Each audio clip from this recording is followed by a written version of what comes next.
स्वयं रूप ददाति स्वपदान्तिकं। वन्देऽहं श्रीगुरो श्रीयुतापदकमलं श्रीगुरून् वैष्णवांश श्रीरूपं साग्रजातां सहगण रघुनाथान्वितं तं सजीवं साद्वैतं सावधूतं परिजनसहितं कृष्णचैतन्यदेवं श्रीराधा कृष्णपदान् सहगणा ललिता श्रीविशाखान्वितांश नमो ॐ विष्णुपादाय कृष्णप्रेष्ठाय भूतले श्रीमते भक्तिवेदान्त स्वामिनिति नामिने नमस्ते सरस्वती देवे गौरवाणी प्रचारिणे निर्विशेष शून्यवादी पाश्चात्यदेशतारिणे नमो महावदन्याय कृष्णप्रेमप्रदायते कृष्णाय कृष्णचैतन्य नाम्ने गौरत्विषे नमः। हे कृष्णा करुणा सिन्धो दीनबन्धो जगत्पते गोपेश गोपिकान्त राधाकान्त नमोऽस्तु ते। तप्तकाञ्चन गौराङ्गी राधे वृन्दावनेश्वरी वृषभानुसुते देवी प्रणमामि हरिप्रिये। वाञ्छाकल्पतरुभ्यश्च कृपासिन्धुभ्य एव च पतितानां पावनेभ्यो वैष्णवेभ्यो नमो नमः। जय श्री कृष्ण चैतन्य प्रभु नित्यानंद श्री अद्वैता गदाधर श्रीवासादि गौरभक्तवृंद। हरे कृष्णा कृष्णा कृष्णा हरे हरे हरे राम राम राम हरे हरे। करोति वाचालं पङ्गुं लङ्घयते गिरिं यत्कृपातमहान्ते श्रीगुरुदीनतारिणं परमानंद श्री चैतन्येश्वरम। हरे कृष्णा। तर आजचा आपण श्लोक संख्या 8 चालू करणार आहोत.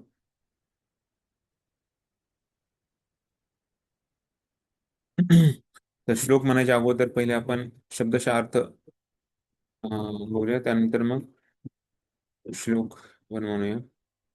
तत् म्हणजे भगवान श्रीकृष्णांचे नाम म्हणजे पवित्र नाम, रूप स्वरूप, चरित आदी चरित्र लीला इत्यादी, सुकीर्तन चर्चा किंवा उत्तम रीतीने कीर्तन करून, अनुस्मृत्यो आणि स्मरण, क्रमेण हळूहळू, रसना म्हणजे जीव, मनसी म्हणजे आणि मन, नियोज्य नियुक्त करून, तिष्ठन निवास करून, व्रजे व्रजभूमीत, तत् भगवान श्रीकृष्णावर, अनुरागी आसक्त, जन म्हणजे लोक, अनुगामी अनुगमन करणारा, कालम काळ, नयेत उपयोग करावा, अखिलम संपूर्ण, इति या प्रकारे, उपदेश उपदेशाचे, सार म्हणजे सार.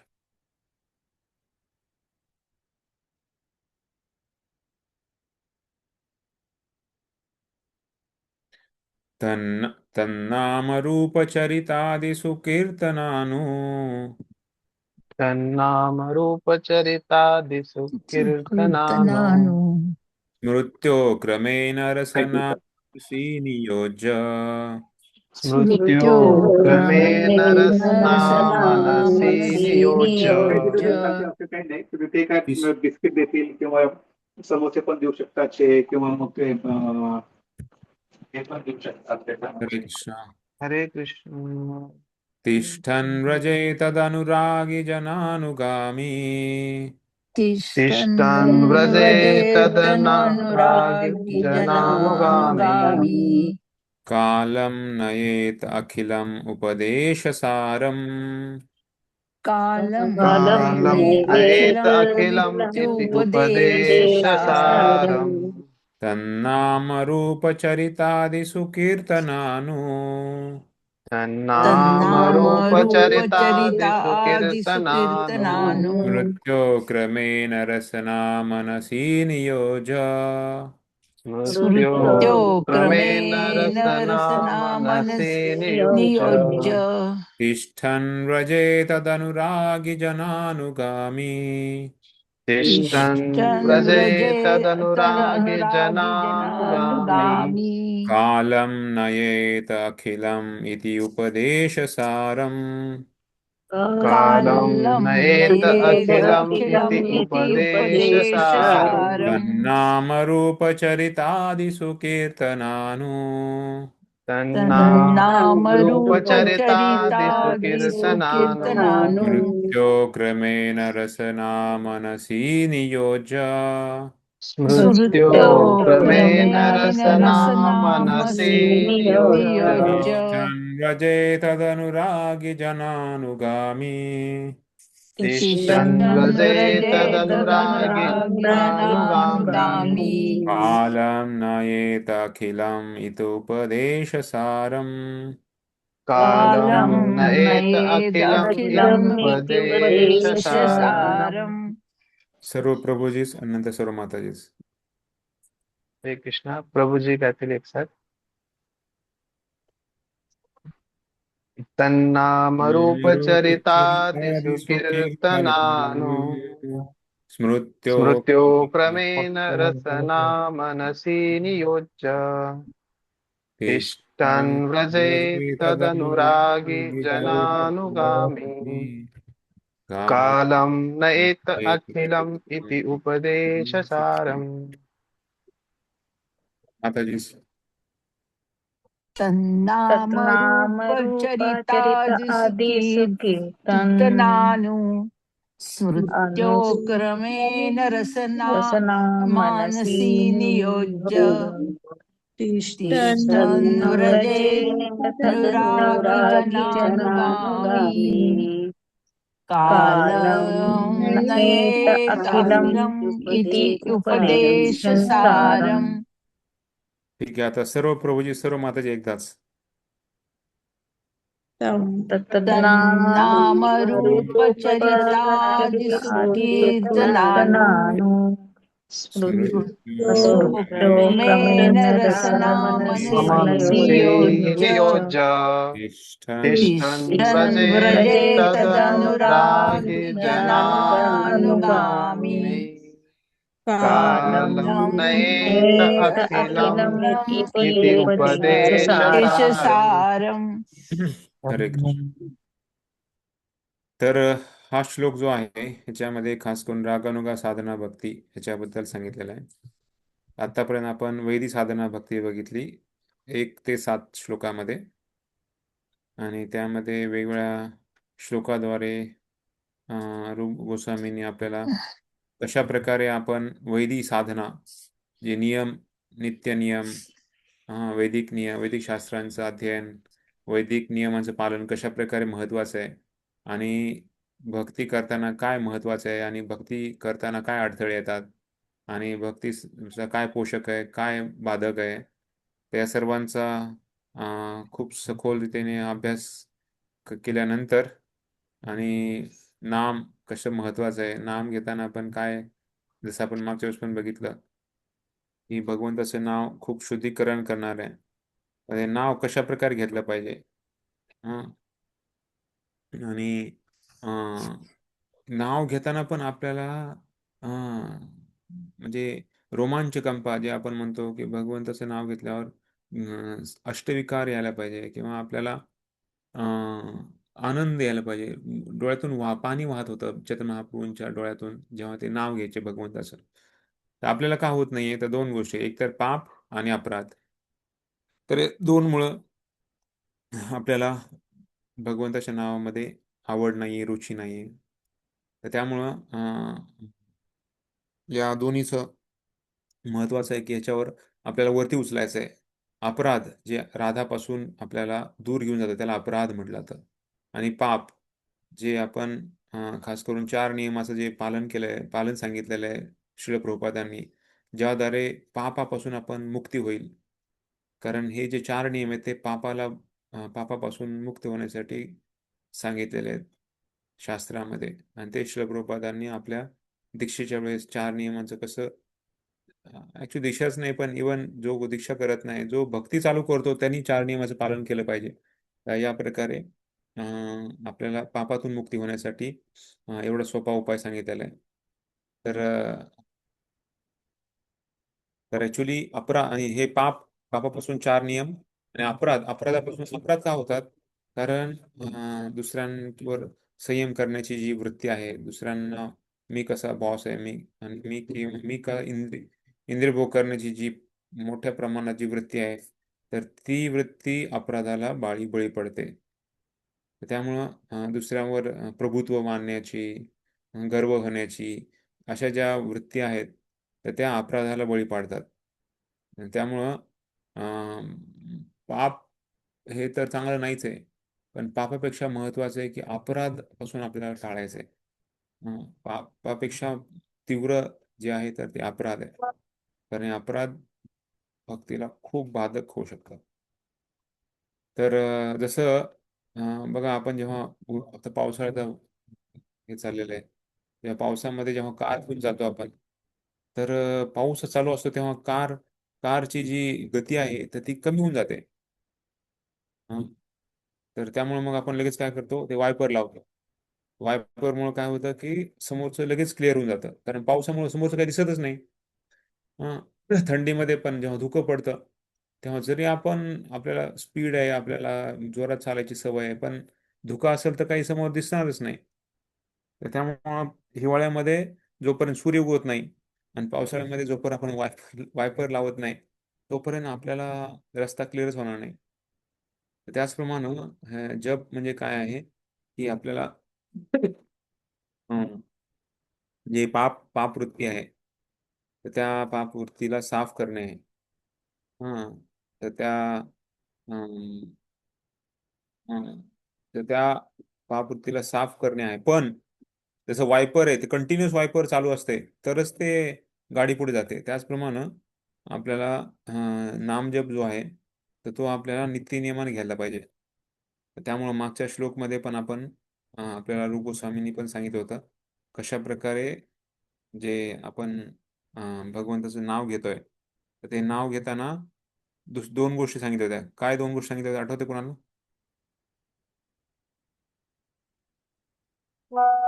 मागच्या श्लोकमध्ये जसं आपण बघितलं, कावीळ आहे तर त्याला उसाचा रस दिला तरी त्याला ते गोड लागणार नाही. पण जसं तो उसाचा रस तो घेत राहील, तसं तो त्याची वृत्ती आहे, त्याची ते आजार आहे तो बरा होईल. त्याचप्रमाणे आपल्यासाठी हरिनामाबद्दल काय सांगितल्या दोन गोष्टी? कसं घेतलं पाहिजे हरिनाम? आदरात आणि अनुदिनम. आदरात म्हणजे खूप आदरपूर्वक, सावधानपूर्वक. आणि त्याला सांगितलंय कशा प्रकारे आपल्याला जप करताना, आपण जो जप करतोय, तर तो एकतर म्हणजे सावधपणे करायचा आहे, आणि दुसरं आहे अनुदिनम. अनुदिनम म्हणजे काय, तर प्रतिदिन म्हणजे प्रत्येक दिवस. असं त्याला खाडं नाही, किंवा असं त्याला हे नाहीये, म्हणजे सुट्टी नाहीये. जसं बाहेरच्या कामाला आपण सुट्टी असते, रविवार शनिवार किंवा रविवार, किंवा आठवड्यातून एक दिवस विकली ऑफ. पण इथं नाही तसं. तर हे प्रतिदिन प्रत्येक दिवस. आणि एवढंच नाही, तर प्रभुपाद तर भाषांतर करताना काय सांगतात, दिवसाचे 24 तास अनुदिनमचा अर्थ. तर त्यामुळं अशा प्रकारे आपण भगवंताचं नाव घ्यायचं आहे, पण कसं, सावधपणे. तर सावधपणे म्हणजे काय, तर तर काळजीपूर्वक. भगवंताचं नाव हे भगवंतापेक्षा अभिन्न आहे. तर जर आपण हे रोज प्रतिदिन आणि सावधपणे नाही घेतलं, तर मग आपल्याला भक्तीमध्ये पण आपण वाढ होणार नाही. तर त्यामुळं जसं 10 नाम अपराध आपण रोज गातो, आणि 11वा अपराध हा सगळ्यात मोठा अपराध आहे. आणि तो काय आहे? 10 अपराधानंतर आपण काय म्हणतो, कोण आठवते? ज्याला 11वा अपराध, सगळ्या अपराधांचं हे स्त्रोत आहे असं म्हटलं जातं. तो कुठला अपराध आहे? जो स्वतःला वैष्णव समजतो आणि हम्म, ध्यानपूर्वक ध्यानपूर्वक ध्यानपूर्वक जप न जप करणे न करना भी एक हं, अपराध है. हां. तर त्यामुळे सावध सावध म्हणजे काय तर ध्यानपूर्वक ध्यानपूर्वक जप करण्याने हे सर्व अपराध घडतात. बघा म्हणजे ध्यानपूर्वक जप न करण्याने म्हणजे ध्यानपूर्वक जप केला पाहिजे तरच या अपराधापासून आपल्याला मुक्ती होईल. बऱ्याच वेळेस गप्पा गोष्टी करत करत जप पण चालू आहे. तर मग तो ध्यानपूर्वक आहे का?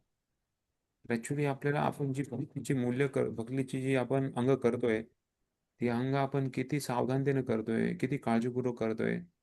नाहीतर मग सगळेजण भक्ती करतायत. आपण पण एक करतोय.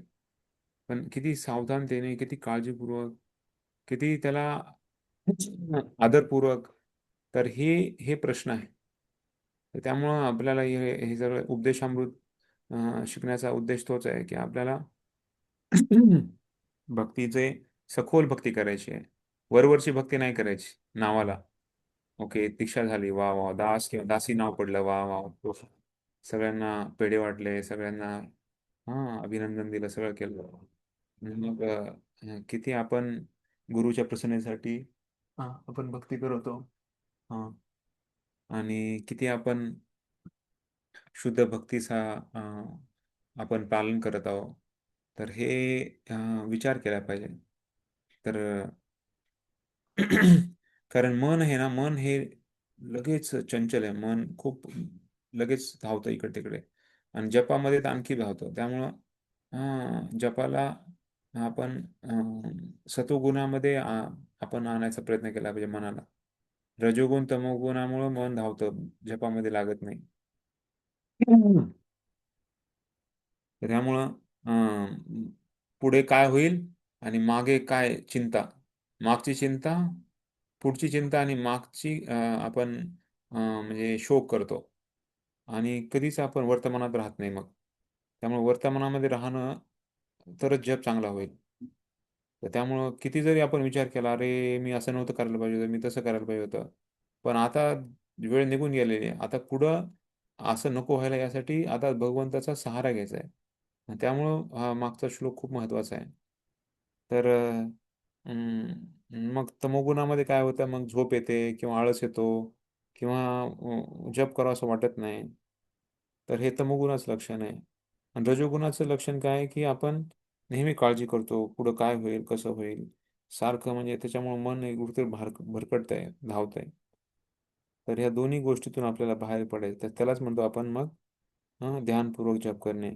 म्हणजे पण सत्वगुणामध्ये येऊन जप करण्याचा प्रयत्न करणे. तर सत्वगुण म्हणजे काय? तर सकाळी लवकर उठणे आणि नियमितपणे अंघोळ करणे. हे शास्त्रामध्ये सांगितले 2-3 वेळेस अंघोळ केली पाहिजे. फ्रेश होण्यासाठी खास करून.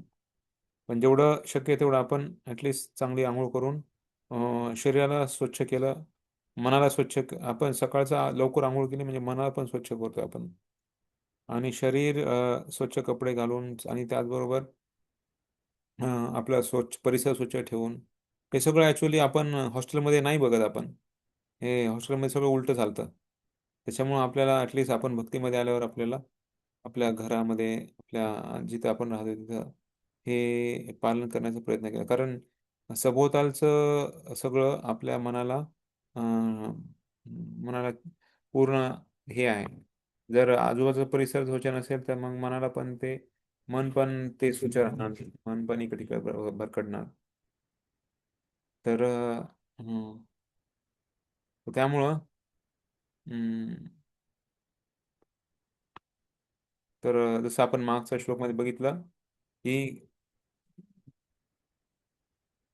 ज्याप्रमाणे काविळामुळं जो आहे रोगी आहे, तर त्याला जिभेला कोणतीही वस्तू गोड लागत नाही. म्हणजे गोड वस्तू गोडच आहे, पण ती पण गोड लागत नाही. अ, त्याचप्रमाणे हां, असं नाही की ती गोड नव्हती जेव्हा तो पीत होता. गोड वस्तू नेहमीच गोड आहे. त्याचप्रमाणे जर आपण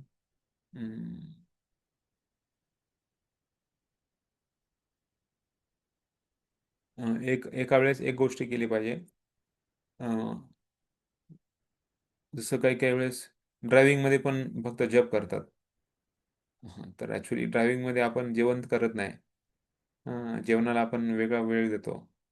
तर हे पण आध्यात्मिक जेवण आहे, हे पण आध्यात्मिक आपला आत्म्याचं जेवण आहे.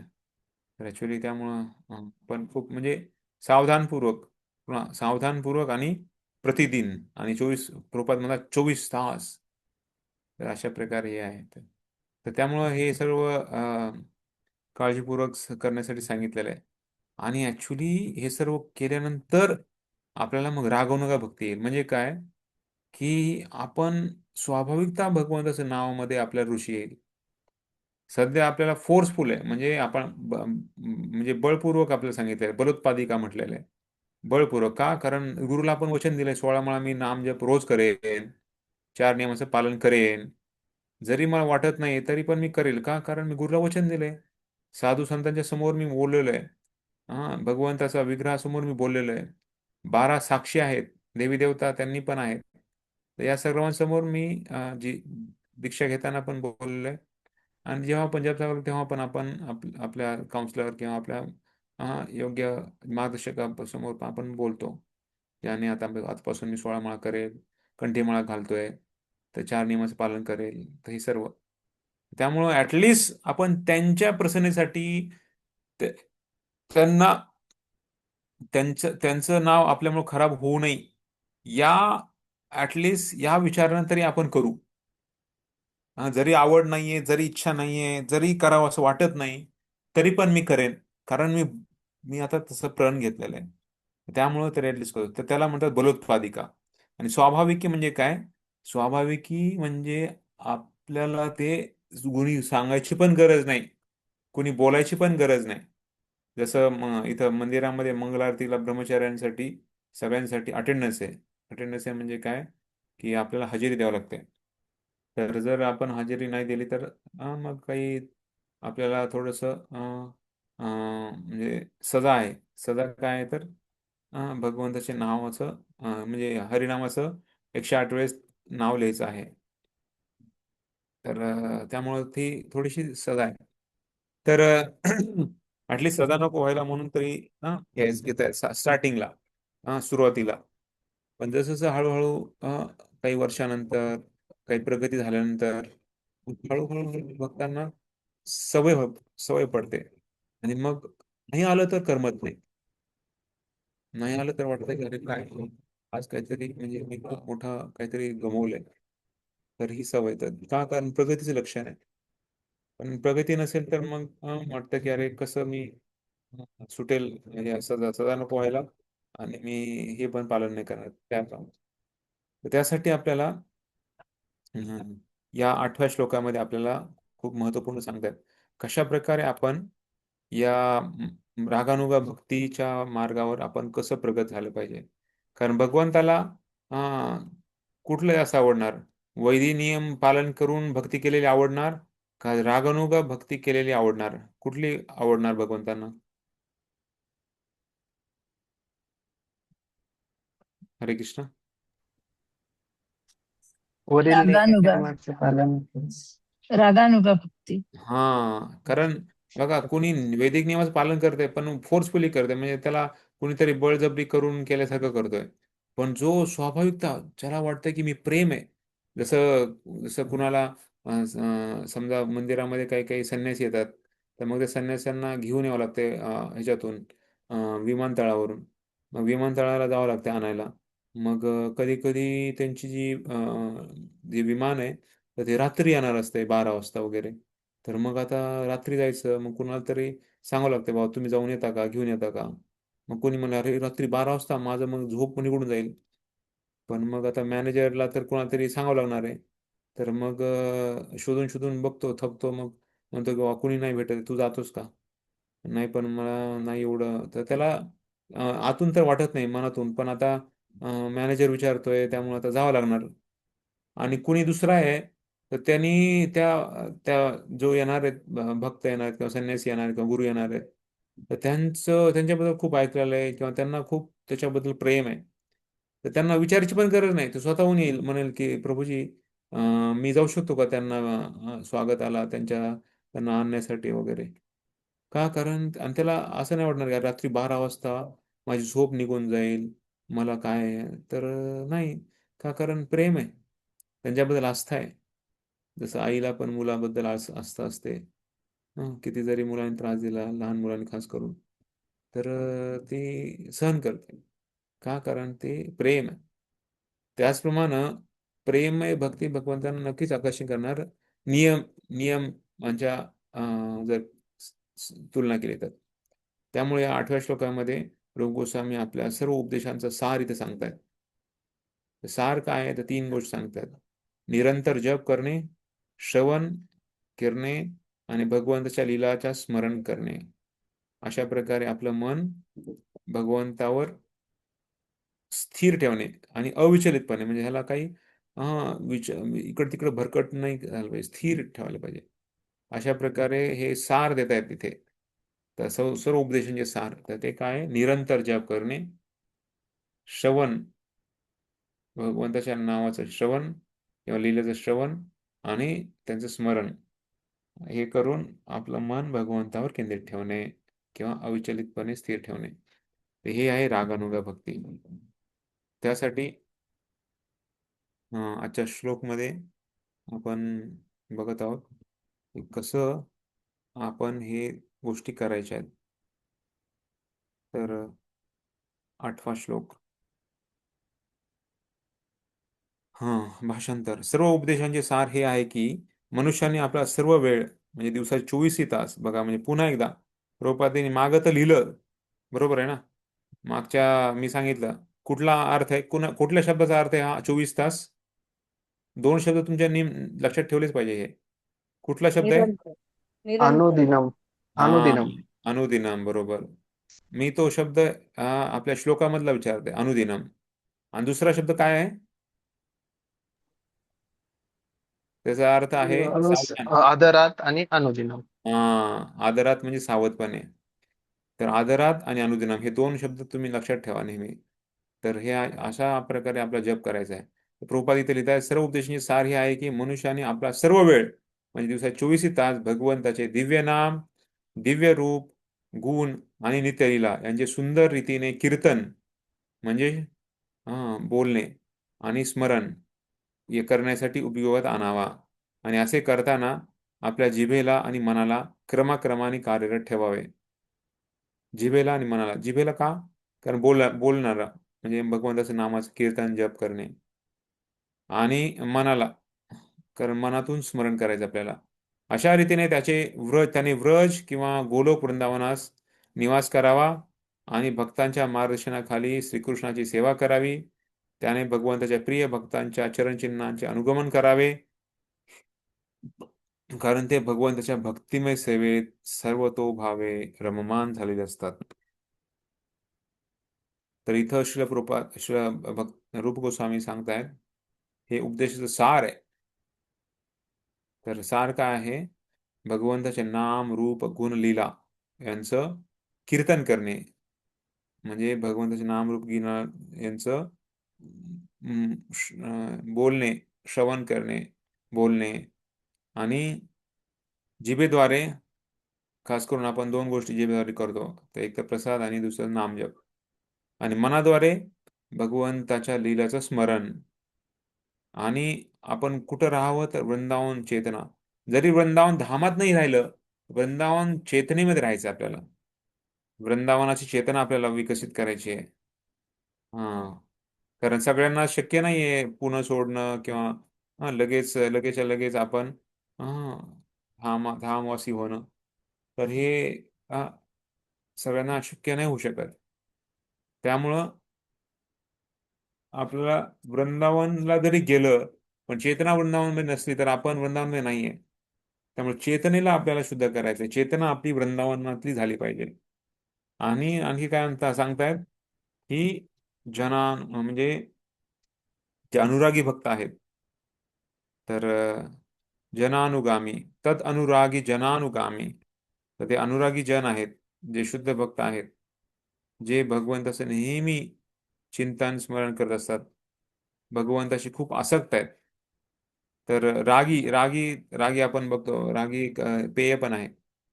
रागीचं एक स्वीट पेय असते, म्हणजे गोड पेय असते रागी. हं. तर ते नाचणीची आपण त्याला पावडर करतात, रागी त्याला म्हणतात. रागी खूप हे असते, पोषक असते शरीराला पण. रागी आणि अनुरागी. तर तर रागी म्हणजे काय की जो भगवंताचं श्रवण करण्यामध्ये खूप आसक्त आहे. आणि अनुरागी म्हणजे काय की जो परंपरेच्या द्वारे श्रवण करत आहे. म्हणजे असंच काहीतरी श्रवण नाही करत आहे भगवंताचं, तर परंपरेतून चालत आलेल्या ज्ञानाचं श्रवण करत आहे आणि ज्याद्वारे त्याची आसक्ती भगवंताशी जडलेली आहे, त्याला म्हणतात अनुरागी. आणि अनुगामी म्हणजे काय?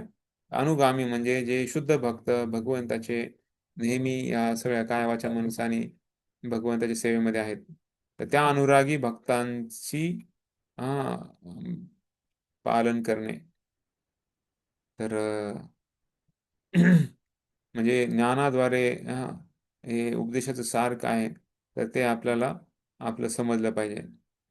तर प्रभुपादांनी आपल्याला खूप सुंदर आपल्याला हा विधी दिलेला आहे, ज्याद्वारे आपल्या मनाला आपण एक प्रशिक्षण देऊ शकतो. कशा प्रकारे आपण मनाला संयम ठेवणे, कशा प्रकारे या सर्व बाबतीमध्ये आपण अ, पालन करू शकू. तर जसं आपण सकाळी उठल्या उठल्या आंघोळ केल्यानंतर लगेच तिलक लावतो. तिलक लावताना पण सगळे सगळे भगवंताचे नाम आहेत, 12 नाम. ओम केशवाय नमः, ओम नारायणाय नमः, ओम माधवाय नमः, ओम गोविंदाय नमः, ओम वैष्णवे नमः, ओम मधुसूदनाय नमः, ओम त्रिविक्रमाय नमः, ओम वामनाय नमः, ओम श्रीधराय नमः, ओम श्रीकेशाय नमः, ओम पद्मनाभाय नमः, दामोदराय नमः. अशा प्रकारे 12 तिलकाचे नाव आहेत. हे सर्वांनी पाठ केलं पाहिजे ऍक्च्युली.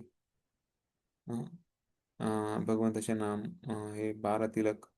आणि 12 तिलक हे लावताना त्या भगवंतांना स्मरण केलं पाहिजे. कारण हे शरीर हे भगवंताचं वास आहे. भगवंताचं वास इथे आहे.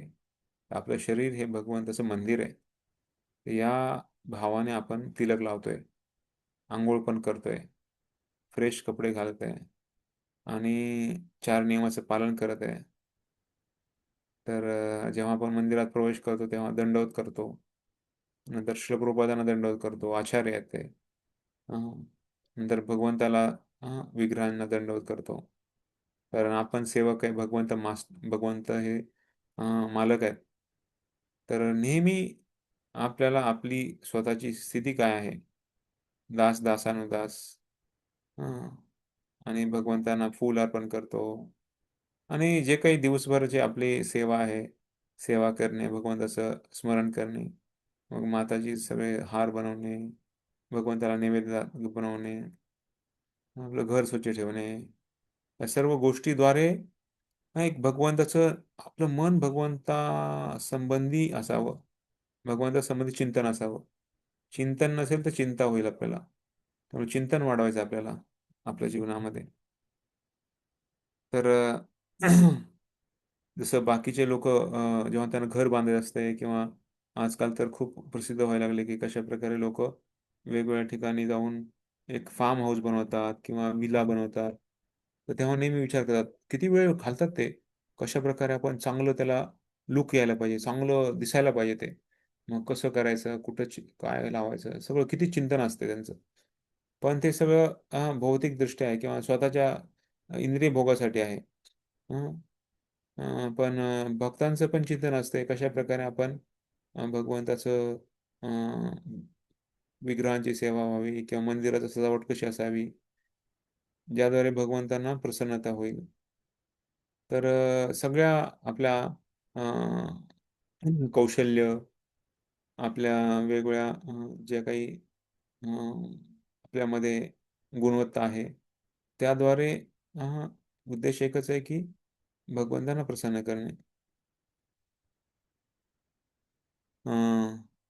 जसं प्रभुपादांच्या वेळेस एक व्यक्ती होता आणि त्यांनी काय केलं, जेलमध्ये त्यांनी एक पुस्तक वाचलं. त्या पुस्तकाचं नाव आहे बॅक टू कॉटेज, म्हणजे जाऊ देवाच्या गावा. तर ते पुस्तक वाचलं त्यांनी आणि त्याच्या मागच्या पानावर प्रभुपादांचा फोटो होता. आणि प्रभुपादांच्या फोटोमध्ये प्रभुपादांच्या हातामध्ये एक अंगठी होती. त्या अंगठीला बघून ते खूपच त्यांच्याकडे आकर्षित झाला. नाही, सॉरी सॉरी, ते घड्याळ होतं, घड्याळ. घड्याळ होतं. आणि घड्याळाचा पट्टा जो होता तो सोन्याचा होता. त्यांना खूप आकर्षण वाटलं त्याच्याबद्दल. तर ते म्हणे की आता मला हे घडी मला पाहिजेच. तर त्यांनी ठरवलं की आता माझी थोड्या काही महिन्यानंतर सुटका होणार आहे जेलमधून, तर मी ह्या व्यक्तीला मी जाऊन भेटणार आणि मी चोरी करणार, असं त्यांनी ठरवलं होतं. आणि काही महिन्यानंतर सुटकी पण झालेली, सुटका झाली. आणि लगेच त्यांनी तोपर्यंत त्याचा गृहप्रधानचा माहिती घेतली होती कुठं हे असणार आहे व्यक्ती, त्याच्याकडे जाऊन मी ते पकडेल म्हणून. तर त्यांनी हुडकत हुडकत जुहूच्या मंदिरात गेला, राधा रासबिहारीला. आणि तिथे जाऊन त्यांनी बघितलं इथं सगळी आरती चाललेली आहे, गुरुपूजा चाललेली आहे. तर तिथं सगळेजण भक्त कीर्तन करतायत. आणि कीर्तन झाल्यानंतर सगळ्यांनी दंडवत केला. आणि तिथं प्रभुपाद पण दंडवत करते. आणि मग नंतर मग प्रभुपाद उठले आणि ह्याला बघितलं, हा चोर होता. आणि चोराला बघितलं तर लगेच प्रभुपादांनी काय केलं, त्यांच्या हातातली घडी काढली आणि धर म्हणले. तर ह्याला शॉक लागला. म्हणलं अरे असं कसं काय, मी कोणाला काही बोललो नाही, मी कोणाला काही सांगितलं नाही, आणि ह्या व्यक्तीला कसं काय माझ्या मनातलं कळालं. तर ते एकदम म्हणजे त्याचं एकदम हेच झालं, एवढं शुद्धीकरण झालं की ते म्हणलं मी आजपासून माझी सगळी चोरीच सोडून देईल. आणि ते लगेच प्रभुपादांच्या मिशनमध्ये जॉईन झाला. आणि आज पण ते भक्त आहेत. त्यांचं नाव आहे हरिदास प्रभू. तर ते I T V J ISKCON television आहे तसं ते बघतात. तर तर त्याला म्हणजे हाबकलाच ते, अरे असं कसं काय व्यक्ती आहे हा. आणि त्याने चोरी करायची होती त्याला, पण प्रभुपादांनी त्याला ती काढून दिली चोरी करायच्या अगोदरच. तर त्यांनी फुल टाइम जॉईन केलं. आणि मग जेव्हा प्रभुपादांना म्हणायला लागलं की अरे स्वामीजी, ऍक्च्युली मला काय आहे, मी चोरी करायचो त्यामुळे मला रात्री झोपायची सवयच नाहीये. रात्री मला झोपच येत नाही, लागत नाही. तर मला काहीतरी सेवा द्या म्हणे, मी रात्री तुमची सेवा करू शकेल काही. तर ते म्हणले, प्रभुपाद म्हणले अरे वा वा वा. म्हणले बघ मी काय करतो, रात्री मला ना मी ट्रान्स्क्रिप्शन करत असतो, माझं मी रेकॉर्डिंग करत असतो माझ्या ह्याची पुस्तकांची. आणि तेव्हा काय होतं की मी जेव्हा करत असतो तेव्हा कुत्रे भुंकतात खूप. आणि ते रात्री कुत्रे जेव्हा भुंकतात ना, कारण आवाज खूप मोठा येतो, कारण बाकीचा आवाज काहीच नसतो, त्यामुळे कुत्र्याचा भुंकण्याचा आवाज येतो. आणि त्यामुळे मग जेव्हा मी रेकॉर्ड करतो ना, तेव्हा त्या रेकॉर्ड बरोबर कुत्र्याचा आवाज पण रेकॉर्ड होतो. त्याच्यामुळे ना तू आता काय कर, रात्री ह्या कुत्र्यांना तू बाहेर लांब त्यांना लावून दे. जेव्हा ती इकडे जवळ येतात माझ्या रूमच्या जवळ, तेव्हा त्यांना तू डायव्हर्ट कर आणि तिकडं लांब घेऊन जा, जेणेकरून तो आवाज मला माझ्या रेकॉर्डिंग मध्ये येणार नाही. तर त्यांनी सेवा केली. तर प्रभुपाद पण खुश झाले, कारण त्यांना पण सेवा द्यायची कोणीतरी करायला पाहिजे होती, कोणी नव्हतं. आणि इकडे ह्यांना पण सेवा मिळाली. कारण सांगितलंय की जर मनाला खाली मन सैतान का घर म्हणतात. त्यामुळं मनाला नेहमी आपण बिझी ठेवायला पाहिजे. हा, अल्लाउद्दीन का जिन आहे ना, ते म्हणायचे ना, अल्लाउद्दीन का जिन, जर त्याला काही तुम्ही सांगितलं नाही तर तो तुम्हाला खाऊन टाकेल. त्याच्यामुळे त्यांना नेहमी मग काहीतरी करायचं सांगायचं. मग त्याला जेव्हा गरज असायची तेव्हा तू सांगायचं हे आण ते आण.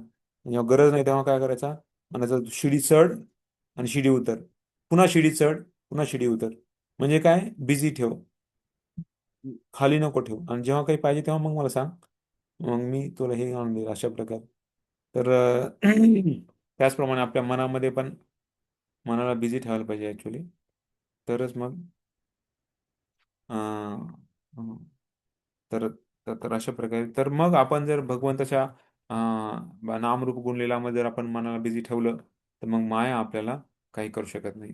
जसं बघा, अं, हम्म, जसं मुलाला जर विचारलं ना, छोट्या पोरांना, तुम्हाला जर सुट्टी दिली तर तुम्हाला किती दिवस सुट्टी आवडेल, ते म्हणा 7चे 7 दिवस आम्हाला सुट्टी दिली तर आम्हाला आवडेल. कारण त्याला अभ्यास करायचा नाही, त्याला शाळेत जायचं नाही.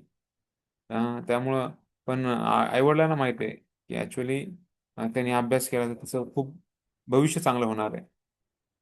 त्याचप्रमाणे आपले भगवंत जे आहेत हे आपले आई वडील आहेत. जरी आपल्याला भक्ती करण्यामध्ये आवड नाही, इच्छा नाही, तरी पण जर आपण एक त्यांनी सांगतायत म्हणून केलंय, किंवा भगवंताला प्रसन्न करण्यासाठी किंवा गुरुंना प्रसन्न करण्यासाठी, तर त्याला म्हणतात बलोत्पादिका.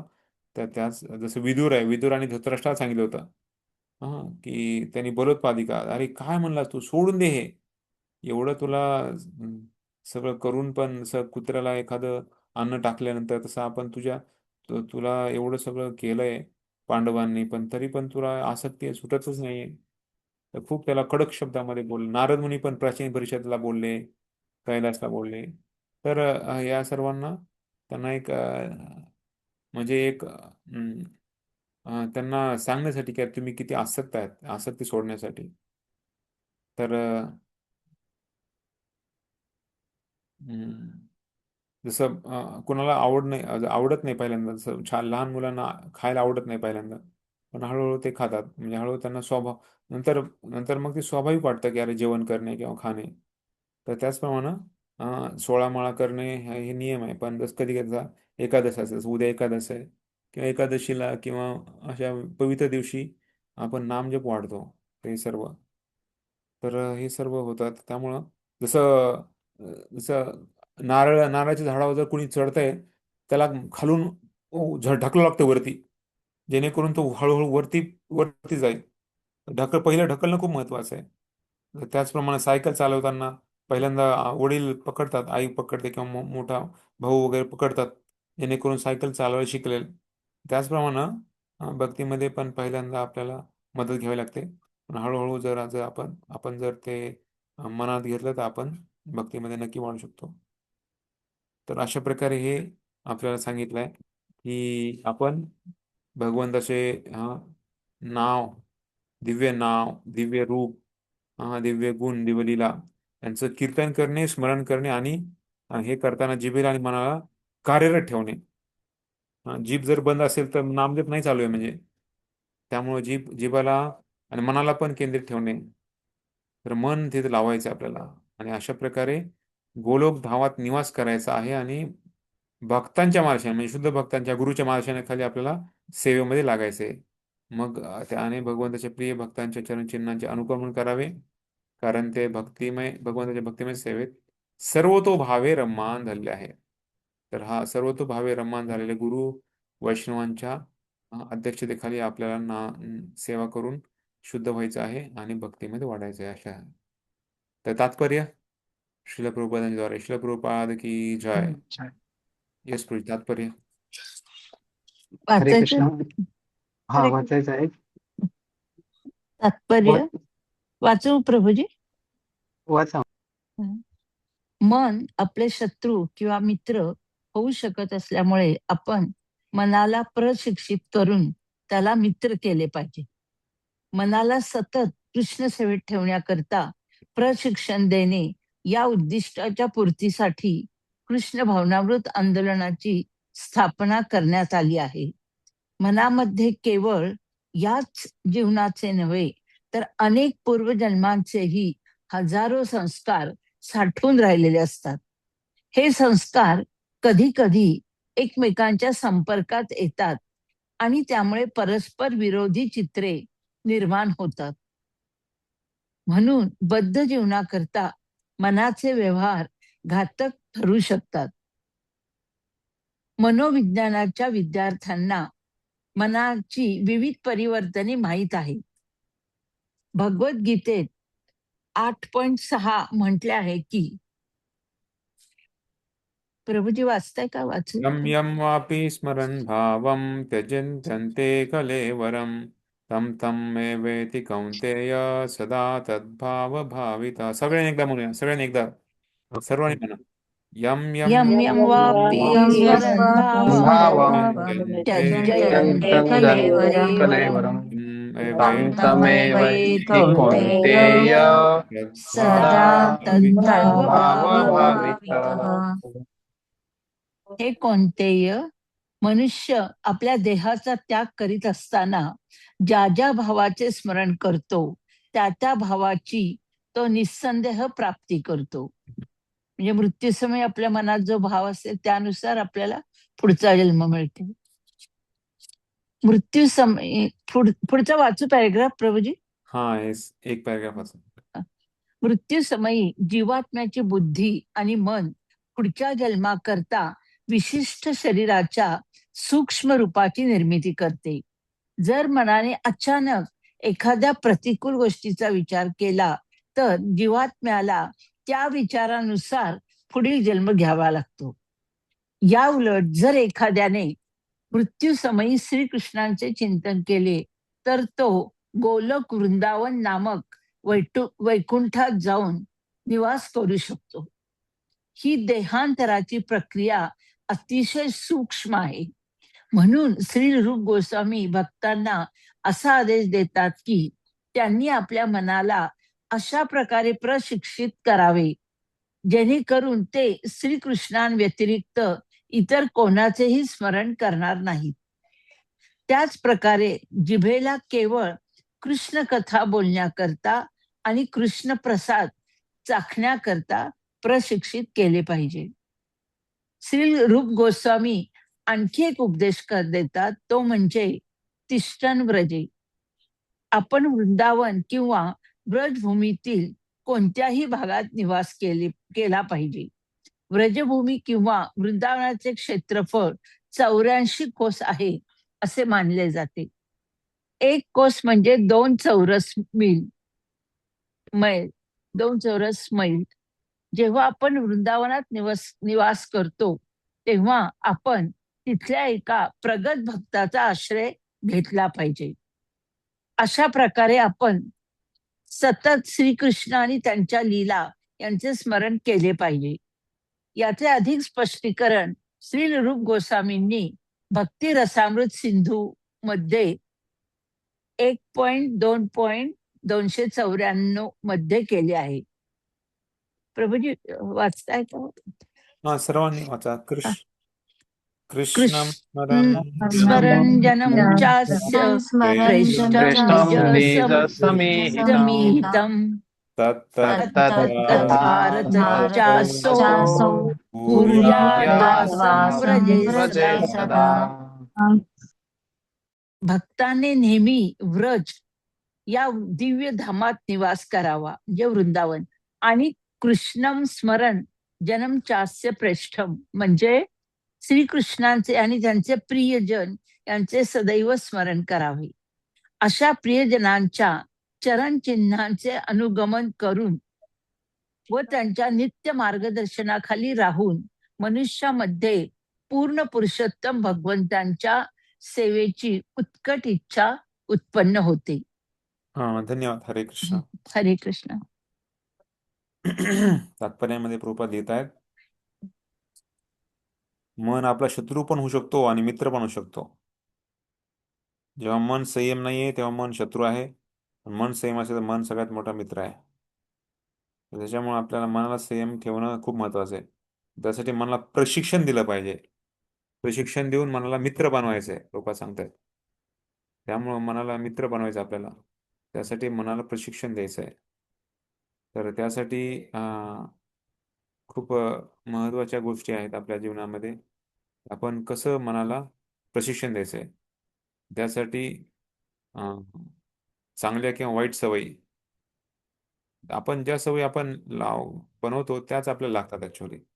जसं कधी आपल्याला भक्ती याच्या अगोदर एवढ्या सकाळी लवकर उठायची कधी सवय नव्हती, लागणार पण नव्हती. उलट रात्री झोपायची, उशिरा झोपायची सवय लागली होती. तर ज्या आपण सवयी लावतो तशा आपण बनतो. जे आपण नेहमी नेहमी वारंवार करतो आपल्या शरीराशी, तशा प्रकारे आपल्याला शरीर आपलं बनतं. जसं काही काही लोक 2च वेळ जेवतात, काही काही 3 वेळ जेवतात, सवय लागते. त्याप्रमाणे शरीराला आपण जसं बनवतो तसं ते बनतं. तर त्यासाठी आपल्याला योग्य सवयी आपण लावल्या पाहिजेत. आणि मनाला पण आपण जे काही आपण पहिले आपण केलंय तर ते सगळं त्या वासना किंवा त्या इच्छा आहेत.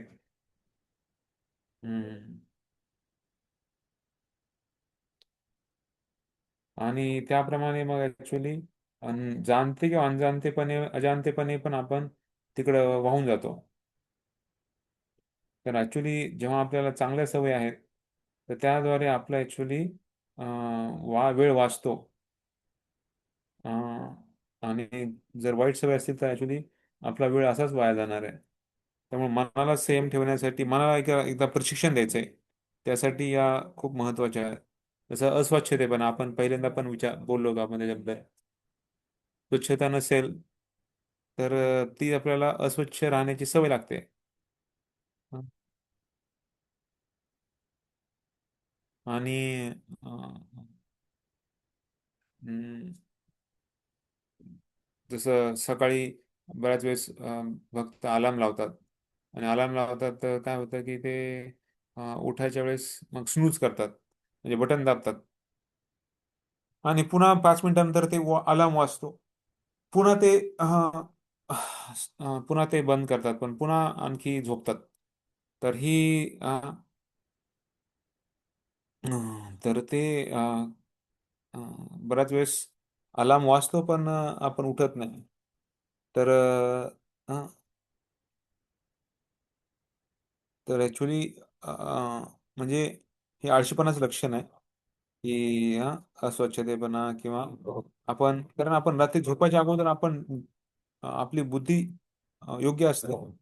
असं नाही की आपण झोपेमध्ये अलार्म लावलाय, अरे मला उठायचं होतं 2 वाजता आणि मी अलार्म लावला 4 ला, असं पण नाही. रात्री झोपताना आपण योग्य वेळेस, त्यामुळे मग सकाळी आपण जर हे नाही ठेवलं, तर मग ऍक्च्युली आपण आपली जी आपली अ, योग्य निर्णय घेण्याची जी सवय आहे, योग्य निर्णय घेण्याची जी आपली कला आहे, आपले आपली जी योग्य निर्णय घेण्याची जी आपली क्षमता आहे ती कमी होते, जर अ, आपण जे ठरवलंय ते पालन नाही केलं तर.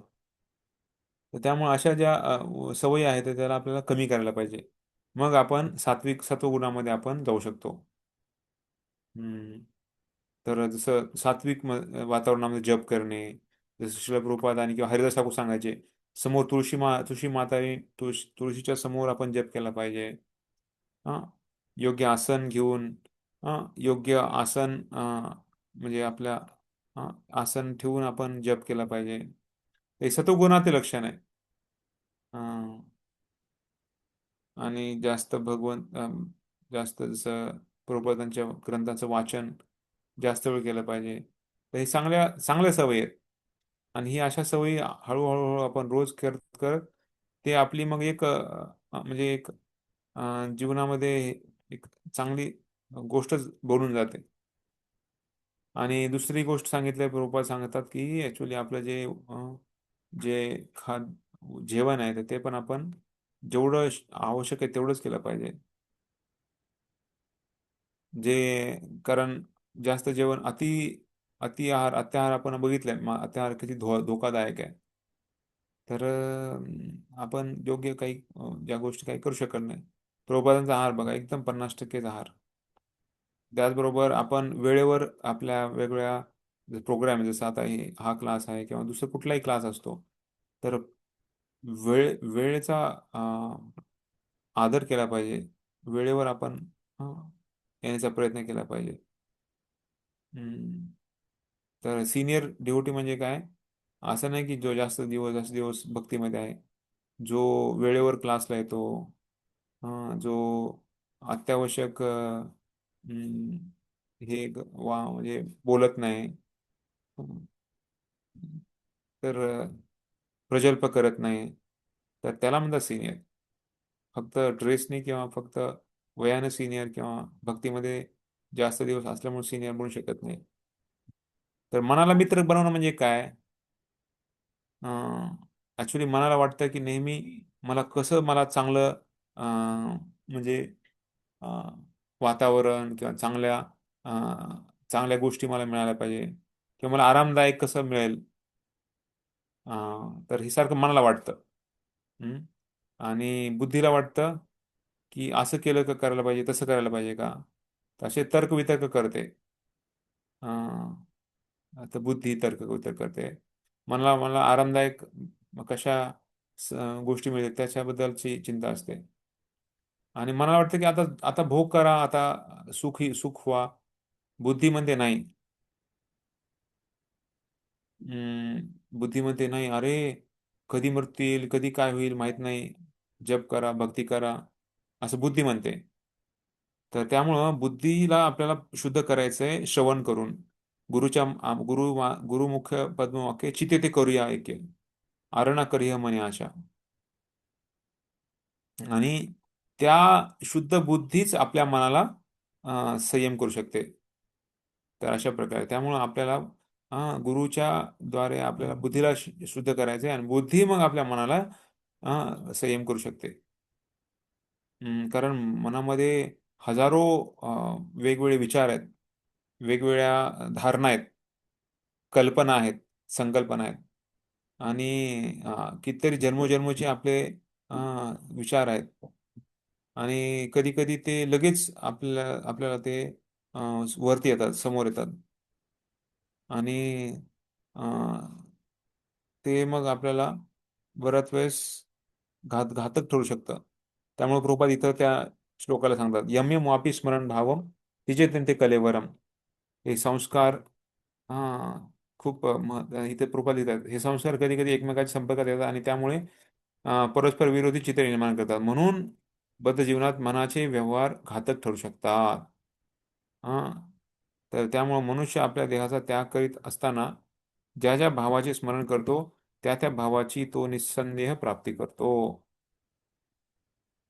तर चित्ताला आपल्याला शुद्ध करायचं आहे.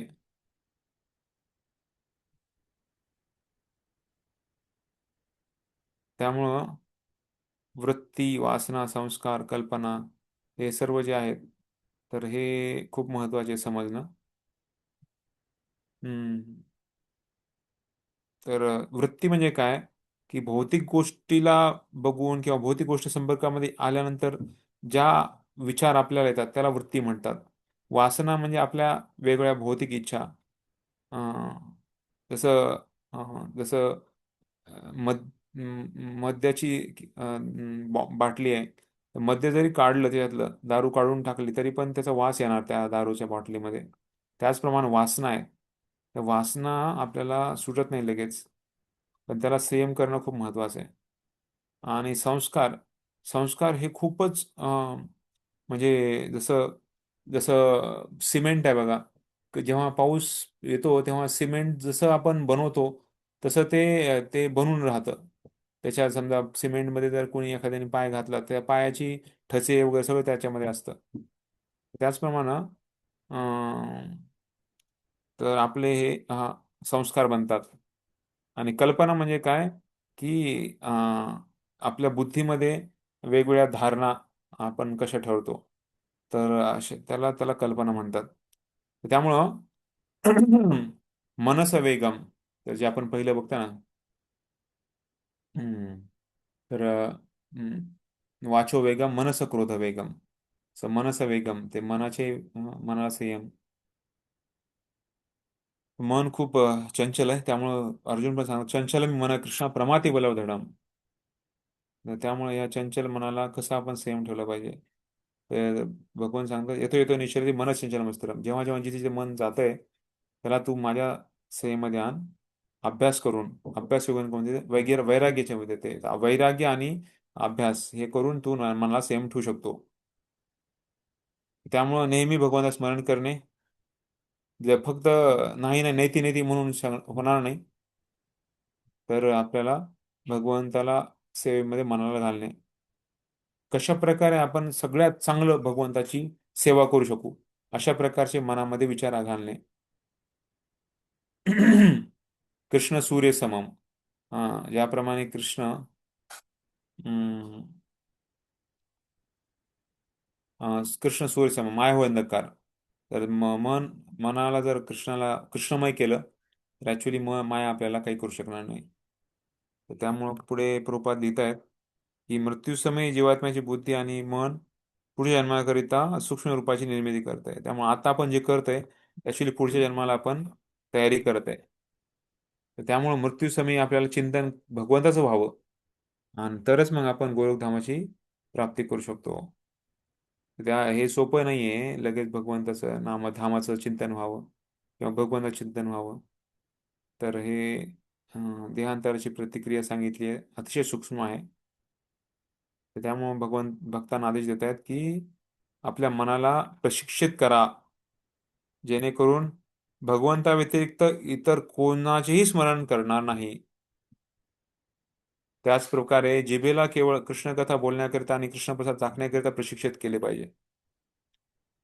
तर जिभेला कृष्णप्रसाद आणि कृष्णकथा. आणि मनाला कृष्णस्मरण. आणि आणखी एक उपदेश त्यांनी देतात ते म्हणजे काय, तिष्ठन व्रजे, म्हणजे आपण वृंदावन किंवा व्रजभूमीमध्ये निवास करा. मी सांगितलं कशा प्रकारे आपण नेहमीच घरदार सोडून, आपलं इथलं सगळं जमीन सोडून सगळं आपण लगेच वृंदावनला जाऊ शकणार नाही. त्यामुळे आपली चेतना आपल्याला वृंदावनमध्ये करायची. वृंदावन म्हणजे काय, की जे जे जे उच्च स्तराचे भक्त आहेत, आणि ते कुठले भक्त आहेत तर ते आता पुढच्या श्लोकामध्ये आपण बघणार आहे. काय वृंदावन म्हणजे काय आहे, वृंदावन स्तर काय आहे, वृंदावनच्या भक्तांचा भाव काय आहे, आणि तिथं आपण जाण्यासाठी आपला भाव कसा आपण बनवू शकतो, अशा प्रकारे ते ते चिंतन आपण पुढच्या श्लोकामध्ये आपण बघणार आहे. त्यामुळे इथं सांगितलंय तद अनुरागी जनानुगामी. तर तर अशा प्रकारे अनुरागी जन आहेत, जे शुद्ध भक्त आहेत, जे वृंदावनवासी आहेत, जे जे एकदम उच्च स्तराचे भक्त आहेत, तर त्यांचं आपण गमन केलं पाहिजे. त्यांच्या पावला आपण चाललं पाहिजे. तर मग आपलं शुद्धीकरण आणि आपलं भक्तीमध्ये वाढ नक्कीच आहे. तर त्यांचं नित्य मार्शन आपल्याला राहायला पाहिजे. नित्य मार्शन खूप महत्वाचं आहे. आणि नंतर आपण त्यांच्या मार्गदर्शनाद्वारे आपल्याला सेवेमध्ये रत राहायचं आहे. येस. पुढे रोजी. मी हरे वाचू का? कृष्णा. जी माताजी वाचा. वाचू का? वाचा माताजी वाचा. शेवटची लाईन आहे 82 नंबर. पुन्हा श्री रूप गोस्वामी. पुन्हा श्री रूप गोस्वामी भक्ती रसामृत सिंधू 1.2.295 ग्रंथामध्ये म्हणतात की सेवा साधक रूपेण सिद्ध रूपेण चात्रही तद्भाव लिप्सुना कार्या व्रज लोकानुसारत. अलौकिक व्रज किंवा व्रजधामात एखाद्याने भगवान श्रीकृष्णांची सेवा भगवंतांच्या पार्षदांच्या भावनेप्रमाणे आपली भावना ठेवून केली पाहिजे, व त्याने स्वतःला श्रीकृष्णांच्या एका विशिष्ट पार्षदाच्या प्रत्यक्ष मार्गदर्शनाखाली ठेवून त्याच्या पावलावर पाऊल ठेवून चालले पाहिजे. हा विधी साधना अवस्था बद्धावस्थेत केलेली भक्ती व साध्य भगवत साक्षात्कार अवस्था जेव्हा मनुष्य सिद्ध पुरुष म्हणून ओळखला जातो, या दोन्ही अवस्थांमध्ये आचरणात आणला जातो. या श्लोकावर श्रील भक्तिसिद्धांत सरस्वती ठाकूर यांनी पुढील प्रमाणे भाष्य केले आहे.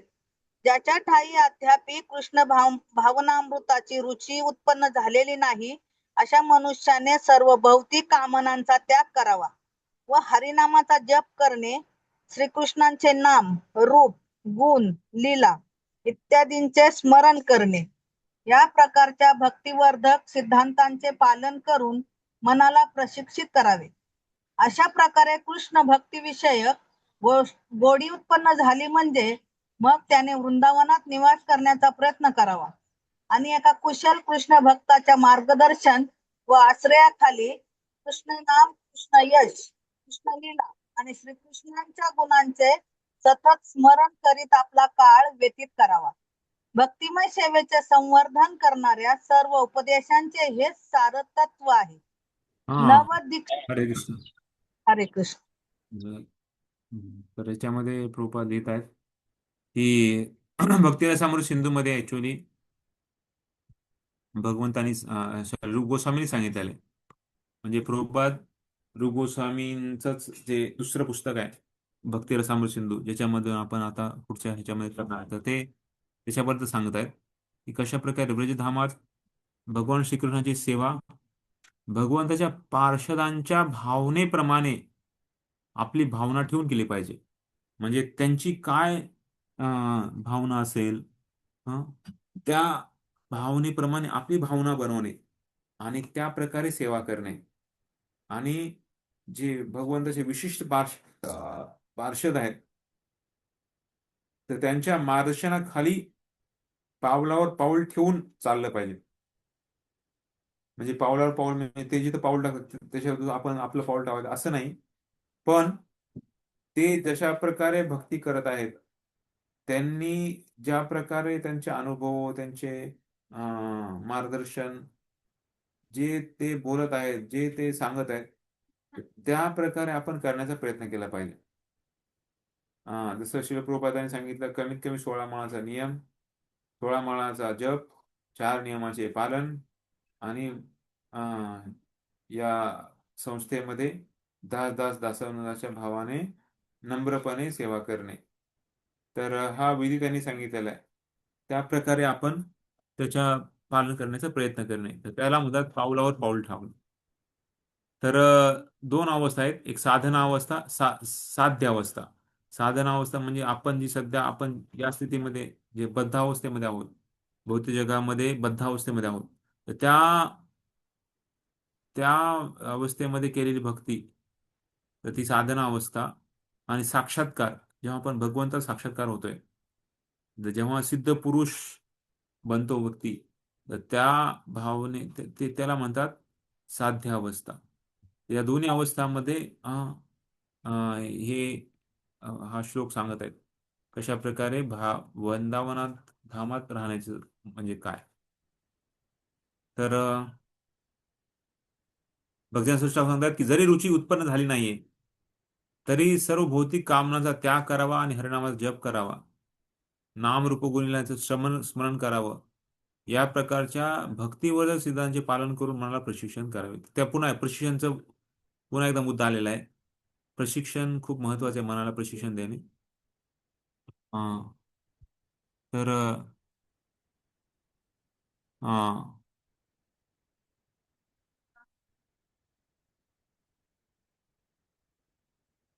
तर ऍक्च्युली आपण जेव्हा भगवंताचं नाव घेतो, जसं आपण ऍक्च्युली भगवंताचं नाव आपल्याला घेतोय, तेव्हा ऍक्च्युली भगवंताचं नाव आपल्याला मनाला शुद्ध करत आहे. तर आपलं जे मन आहे त्याला मनाला शुद्ध करण्यासाठी आपण भगवंताचं नाम घेतोय.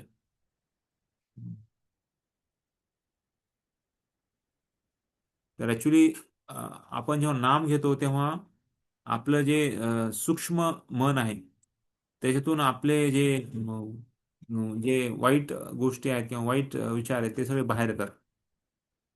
तर त्यासाठी आपल्याला अं, मनाला आणि हृदयाला शुद्ध करायचं आहे. तर का ऍक्च्युली आपले जे काही आपण बोलतोय, जे काही आपण करतोय, ते शास्त्राद्वारे गुरुच्या अध्यक्षाद्वारे त्या प्रकारे आपण ऍक्च्युली आपलं विचार आणि आपले आचरण झालं पाहिजे. बऱ्याच वेळेस आपण जे आपल्या जीवनामध्ये घडतं किंवा आपल्या जीवनामध्ये आपण कसं बघतो की मोबाईल, टीव्ही, व्हॉट्सॲप, तर जरी भक्त असले तरी पण बऱ्याच वेळेस व्हॉट्सॲपमध्ये आपण बराच जास्त विश्वास असतो, जास्त वेळ आपला त्याच्यामध्ये जातो. पण ॲक्च्युली शास्त्रांद्वारे आणि गुरूंच्या वचनाचं श्रवण करण्यामध्ये आपण त्या प्रकारे आपली बुद्धी आपल्याला बनवायची आहे. हम्म. आणि त्यासाठी प्रभुपाद लिहितात की ज्या वाईट सवयी आहेत त्याला आपल्याला अं, आपल्याला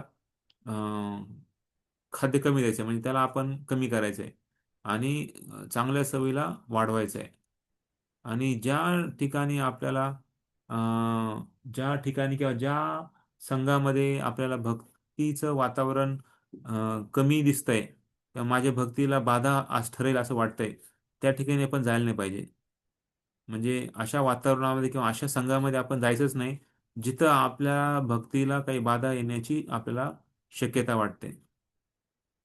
तर आपली चेतना अशुद्ध बनेल किंवा आपले विचार कृष्ण भावनामृत बनणार नाही. तर त्या वातावरणामध्ये किंवा त्या संघामध्ये, जरी ते भक्तांसंघ असेल तरी पण आपण टाळला पाहिजे. एवढं सगळं मनाबद्दल का बोलतोय आपण? कारण मनाला जर शुद्ध नसेल तर आपण भगवंता स्मरण करू शकत नाही. मनसी नियोज्य. मनाला जर शुद्ध करणं नसेल तर भगवंता स्मरण अशक्य आहे.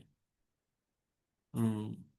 तर ऍक्च्युली आपण जे बघतो ना, ते आपल्या सूक्ष्म मनाला आपल्याला सगळं आपण खाद्य देतोय म्हणजे पुरवतोय. जसं आपण पहिले फोटो फोटो काढायचे ना, तर फोटोचा रील असायचा, रील बनवायचा, ते शुद्ध करायचे, ते धुवायचे पहिले. त्याचप्रमाणे आपण जे बघतो किंवा आपण जे ऐकतो, तर ते ऍक्च्युली मनामध्ये जाते आणि ते आपल्याला आपल्या जे सुप्त अवस्थेमधलं मन आहे, तर त्याला ते पकडतं लगेच. त्यामुळं आपल्याला आपण काय बघतो, जसं त्यामुळे ते म्हणतात ना, त्या तीन इंद्रियांना सगळ्यात महत्वाचे आहेत. बुरा मत कहो, बुरा मत देखो, बुरा मत सुनो. हे तीन इंद्रियाद्वारे आपण आपल्यामध्ये घेतोय. त्या तीन इंद्रियांना फिल्टर लावणं महत्वाचं आहे. म्हणजे जे पाहिजे तेच आपण घेतलं पाहिजे आतमध्ये, जे नाही पाहिजे ते आपण नाही घेतलं पाहिजे. तर ऑलरेडी आपल्यामध्ये एवढे शुद्धता नाहीये. आणखी जर आपण अ, या गोष्टींना आपण घेतलं तर ते आपल्याला हे होणार. तर त्यामुळं आपल्या ह्याच्या शरीरानं आपण वृंदावनला राहायचं जायचं नाहीये.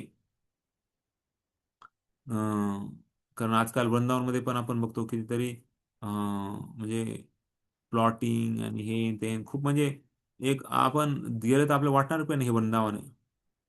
आणि आजकाल खूप काही असाधू लोक पण आहेत. साधूच्या नावाखाली असाधू लोक आहेत, जे लोकांना फसवतात, स्त्रियांचं अपहरण करतात किंवा सिद्ध प्रणाली दीक्षा देत आहेत लोकांना. तर अशा प्रकारे हे असाधू लोक आहेत, जे साधूच्या नावाखाली ढोंग करतायत. त्यामुळे वृंदावन मध्ये राहणं अं, हे खूप घातक ठरू शकतं. तर ऍक्च्युली वृंदावन जाण्याचा उद्देश काय असला पाहिजे, की आपल्याला कृष्ण भावनामृत बनावं. आणि त्यामुळे प्रभुपाद म्हणले माझे सगळे मंदिर आहे ते वृंदावन आहे. अं, पण जेव्हा आपण यात्रा वगैरे जाते, शुद्ध भक्तांची यात्रा, तेव्हा मग आपण जाऊ शकतो, नाही असं नाही. पण वृंदावनमध्ये राहणं म्हणजे काय, तर फक्त हेच नाहीये की सगळं आपलं सगळं सोडून तिकडे जाऊन राहणं. ऍक्च्युली चेतनेला बनवायचं आपल्याला. आणि त्यासाठी कसं, तर जिभेला भगवंताच्या कृष्णकथा आणि कृष्ण नाम, कृष्ण प्रसाद. आणि हम्म, आणि वृंदावनमध्ये राहणं म्हणजे काय, की शुद्ध भक्तांचा आश्रय घेणे. तर अशा प्रकारे आपण इथे भक्तिमय सेवेचे संवर्धन करणाऱ्या सर्व उपदेशांचे हेच सार आहे. येस प्रो, पुढे. पुढे कोण वाचताय? वाचू का प्रभूजी? जी, वाचू शकता. नवदीक्षिताच्या स्तरावर असताना आपण सतत कृष्णकथा श्रवण करावी. याला श्रवण दशा असे म्हणतात. सतत श्रीकृष्णांच्या दिव्य पवित्र नामाचे श्रवण करून व त्यांच्या लीला रूप गुण इत्यादींचे श्रवण करून आपण वरण दशा किंवा स्वीकृतीचा स्तर प्राप्त करू शकतो. ही अवस्था प्राप्त झाल्यावर आपण कृष्णकथेचे श्रवण करण्याबाबत अतिशय आसक्त होतो. भावविभोर होऊन नामकीर्तन करण्यात समर्थ झालेल्या भक्ताला पुढे स्मरणावस्था प्राप्त होते. कृष्ण स्मरणाची 5 क्रमिक अंगे आहेत व ती म्हणजे स्मृती, धारणा, ध्यान, अनुस्मृती व समाधी. प्रारंभी कृष्ण स्मरण मधून मधून खंडित होऊ शकेल, परंतु नंतर हे कृष्ण स्मरण अखंडित चालू राहते. जेव्हा हे स्मरण अखंडित राहते तेव्हा ते केंद्रित होते व त्याला ध्यान म्हणतात. जेव्हा ध्यान विस्तृत आणि सतत होते तेव्हा त्याला अनुस्मृती असे म्हणतात. अखंड आणि अविच्छिन्न अनुस्मृतीमुळे मनुष्य समाधी अवस्थेत प्रवेश करतो. स्मरण दशा किंवा समाधीचा पूर्ण विकास झाल्यावर जीवात्म्याला आपण मूळ स्वरूप स्थितीचे ज्ञान होते.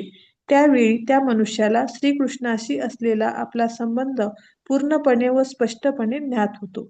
या अवस्थेला संपत्ती दशा किंवा जीवनाचे परिपूर्णत्व असे म्हणतात. पुढलं वाचू?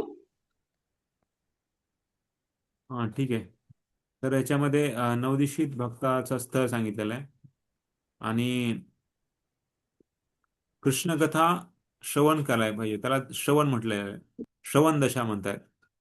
पण सतत करणे आणि त्यांचा सतत श्रवण करणे, त्याला वरदशा म्हटलेलं आहे.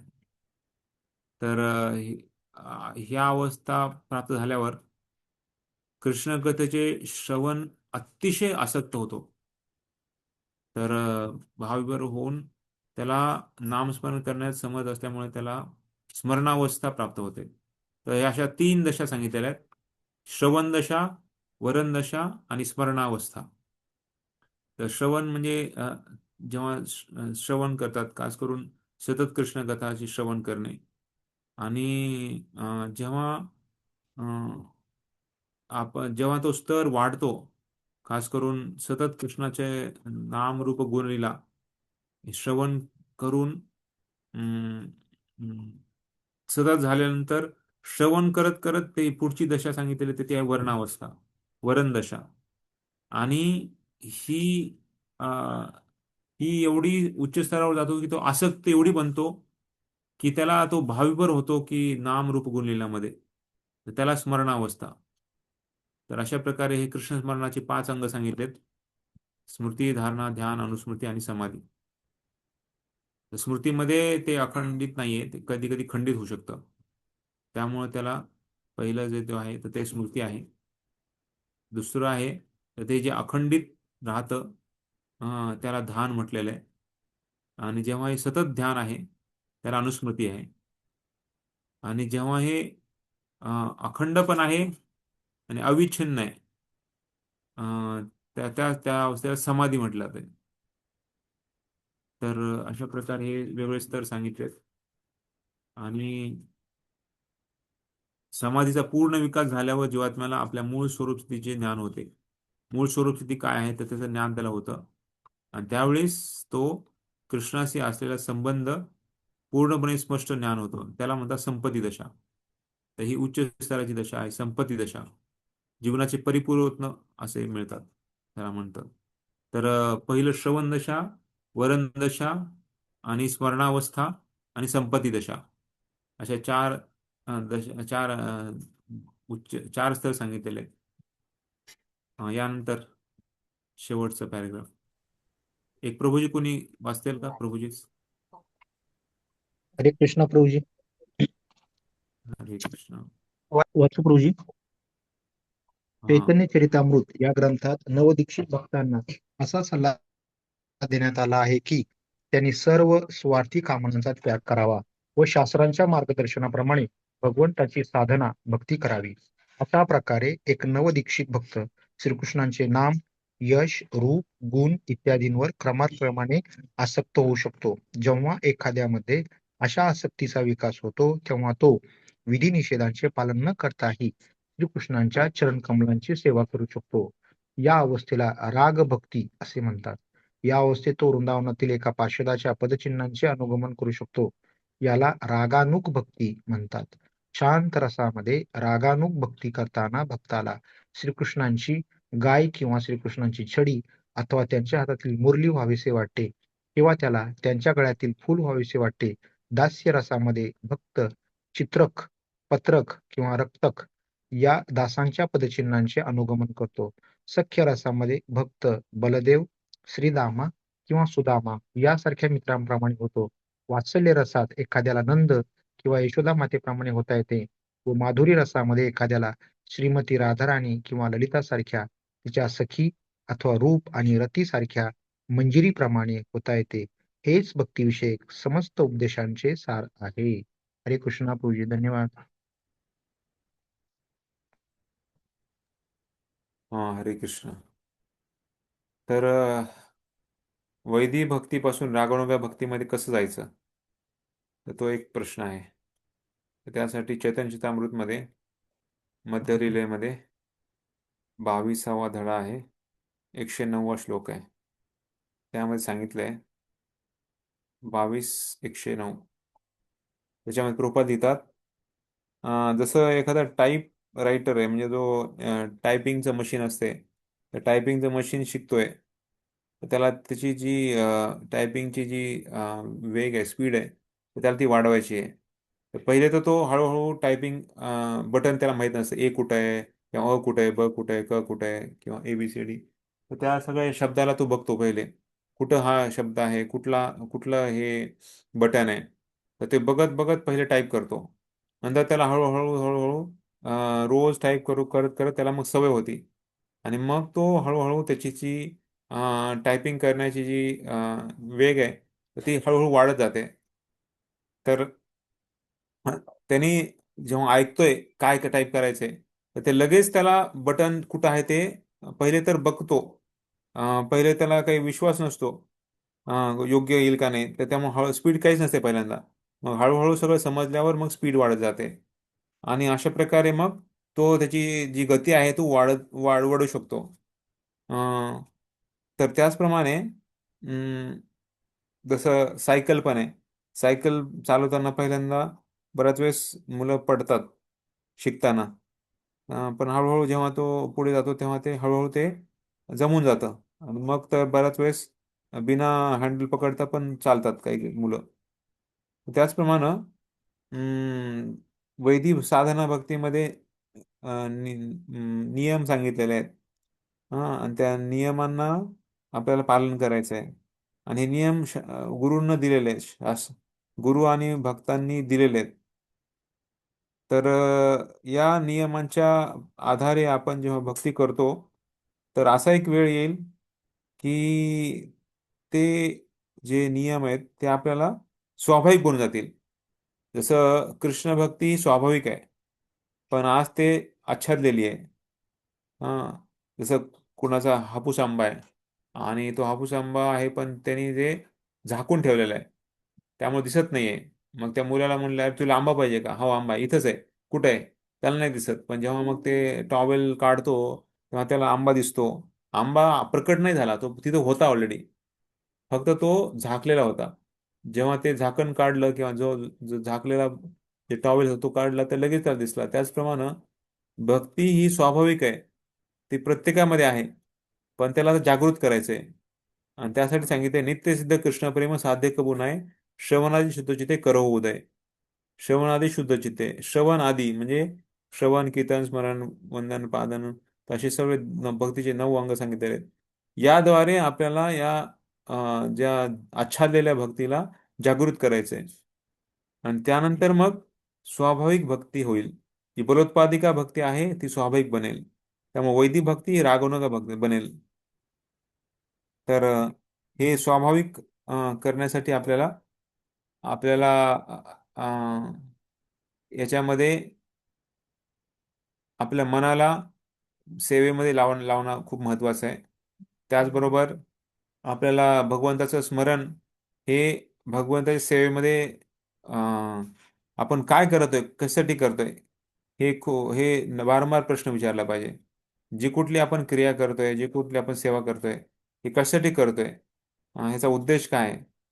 तर ते विचारून त्याचं मनन करणे, त्यानंतर मग मनाला सेवेमध्ये लावणं. तर ह्याला वैदिक भक्तीचं रागनुग भक्तीमध्ये रूपांतर होईल. तर यामुळे 2 गोष्टी सांगितल्या आहेत. शेवटचं म्हणजे ज्यामध्ये काय आहे, की जेव्हा जेव्हा आपलं स्वाभाविकता आकर्षण नाहीये आणि आपल्याला प्रेरणा पण मिळत नाहीये भक्ती करण्यासाठी, तर आपण काय केलं पाहिजे? तर 2 गोष्टी. एक शास्त्राच्या द्वारे आपण येन केन प्रकारेण तस्मात् केनापि उपायेन मन कृष्ण निवेशयेत. म्हणजे कशा ना कसं तरी आपण मनाला केंद्रबिंदू भगवंतावर लावणं खूप महत्त्वाचं आहे. शास्त्र सांगते. आणि आपले गुरूंच्या वाणीचं आपण पालन केलं पाहिजे. जसं शुकदेव गोस्वामींनी परीक्षित महाराजांना सांगितलेलं, तस्माद भारत सर्वात्मा भगवान ईश्वरो हरी श्रोतव्य कीर्तव्यस ध्येय पुष्यने. म्हणजे तुम्ही भगवान, जसं परीक्षित महाराजांना शुकदेव गोस्वामी पण सांगितलं की तुमचं मन तुम्ही भगवंतावर केंद्रित ठेवा. भगवान ईश्वरो हरी, साक्षात भगवंत हे हरी आहेत. ते सर्व काही हिरवून घेऊ शकतात. ते ईश्वर आहेत, पूर्ण भगवंत आहेत. तर त्यामुळं त्यांना प्रसन्न केलं तर सर्व काही प्राप्त करू शकतात. त्यामुळे वैदिक भक्ती जी आहे तर त्याच्यामध्ये आपल्याला हे आकर्षण नाहीये किंवा आपल्याला प्रेरणा मिळत नाही जास्त हे करण्याची, भक्तीवर भक्ती करण्याची. ते कसं मिळेल? 2 गोष्टी सांगितल्या. एक तर शास्त्रांचा आपण आश्रय घेतला पाहिजे, शास्त्रांना अध्ययन केलं पाहिजे नित्यनियमानं. कारण शास्त्र आपल्याला आपलं मन भगवंतावर कसं केंद्रित ठेवायचं हे सांगतं. आणि आपल्या गुरूंचे वचनांचं पालन केलं पाहिजे, गुरूंच्या आदेशांचं पालन केलं पाहिजे. कारण गुरु पण आपल्याला तेच उद्देश देत आहेत. तर या प्रकारे आपण वैदिक भक्तीला हळूहळू रागानुग भक्ती अ, पर्यंत पोहोचण्यामध्ये मदत करेल. आणि रागानुग म्हणजे काय? स्वाभाविक आकर्षण भगवंतांना प्रसन्न करण्यासाठी ती आहे रागानुगा भक्ती. तर मागच्या वेळेस पण आपण सांगितलं होतं कशा प्रकारे हे जसं छोट्या मुलामध्ये चालण्याची वृत्ती आहे ती स्वाभाविक आहे, पण ती हळूहळू जागृत होते जेव्हा तो थोडा थोडा थोडा आईच्या वडिलांचा हाताला बोटाला पकडून तो उठायला बघतो, चालायला बघतो. तर ती जागृत होते. जसं आगीमध्ये पण कोळशामध्ये आग असते आणि तिला जेव्हा कोळसा बाहेर काढतो तेव्हा मग आग बाहेर येते. तर त्याचप्रमाणे जसं चुंबक आहे, तर चुंबकाकडे खिळे किंवा लोखंड आकर्षित होतं. तर त्याचप्रमाणे आपल्यामध्ये ही भक्ती ही स्वाभाविक आहे, पण सध्या आपल्याला ती आवरणामुळे ती स्वाभाविक लागत नाहीये. पण जर आपण या वैदिक भक्तीला करत राहिलं त्यांच्या प्रसन्नतेसाठी, त्याच्यामुळे इथे म्हणतात प्रभुपाद म्हणतात रागानुगा भक्ती. रागानुगा म्हणजे काय? तर वेगवेगळ्या भावामध्ये भक्त भक्ती करत असतात. उदाहरणं पण दिलेले आहेत. सगळ्या रसाचे उदाहरण दिलेत. साख्य रस, दास्य रस, नंतर शांतरस, वात्सल्य रस आणि माधुर्य रस. तर वेगवेगळ्या भक्तांच्या उदाहरणाद्वारे इथं सांगत आहेत. भक्ती अ, ही करण्यासाठी आपल्याला एक आदर्श असला पाहिजे. आणि रागवणुका भक्ती म्हणजे रागवणुका भक्तांच्या अ, आश्रयाखाली केली पाहिजे.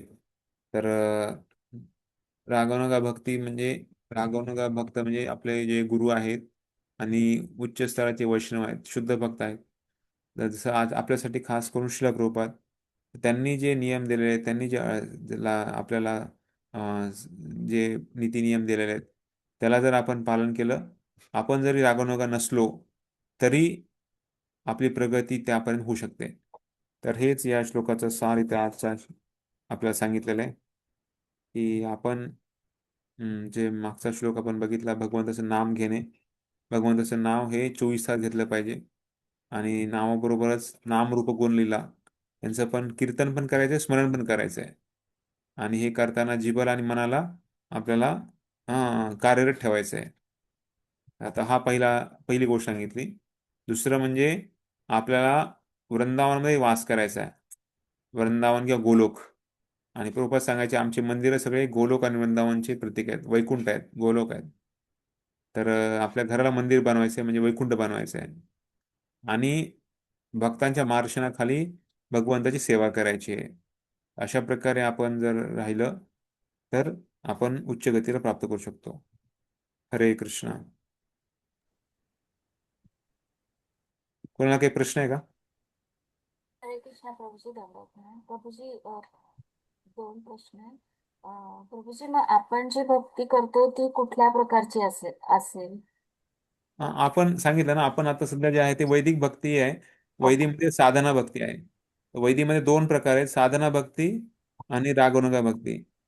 तर रागवणुका भक्ती म्हणजे आपण अ, जे नित्य नियम आहेत ते नियम न विचार करता जे आपण उच्च स्तरावर त्याला रागवणुका भक्ती म्हणतो. पण आता सध्या आपल्याला 16 माळाचा नियम करणे, 4 नियमाचे पालन करणे आणि हे सर्व सत्वगुणामध्ये राहणे आणि जे काही समारंभ आहेत किंवा जे साधा जन्माष्टमी येणार आहे, राधाष्टमी येणार आहे, अशा उत्सवामध्ये कार्यरत ठेवणे, सेवा करणे, हे सर्व नियम सांगितलेले आहेत.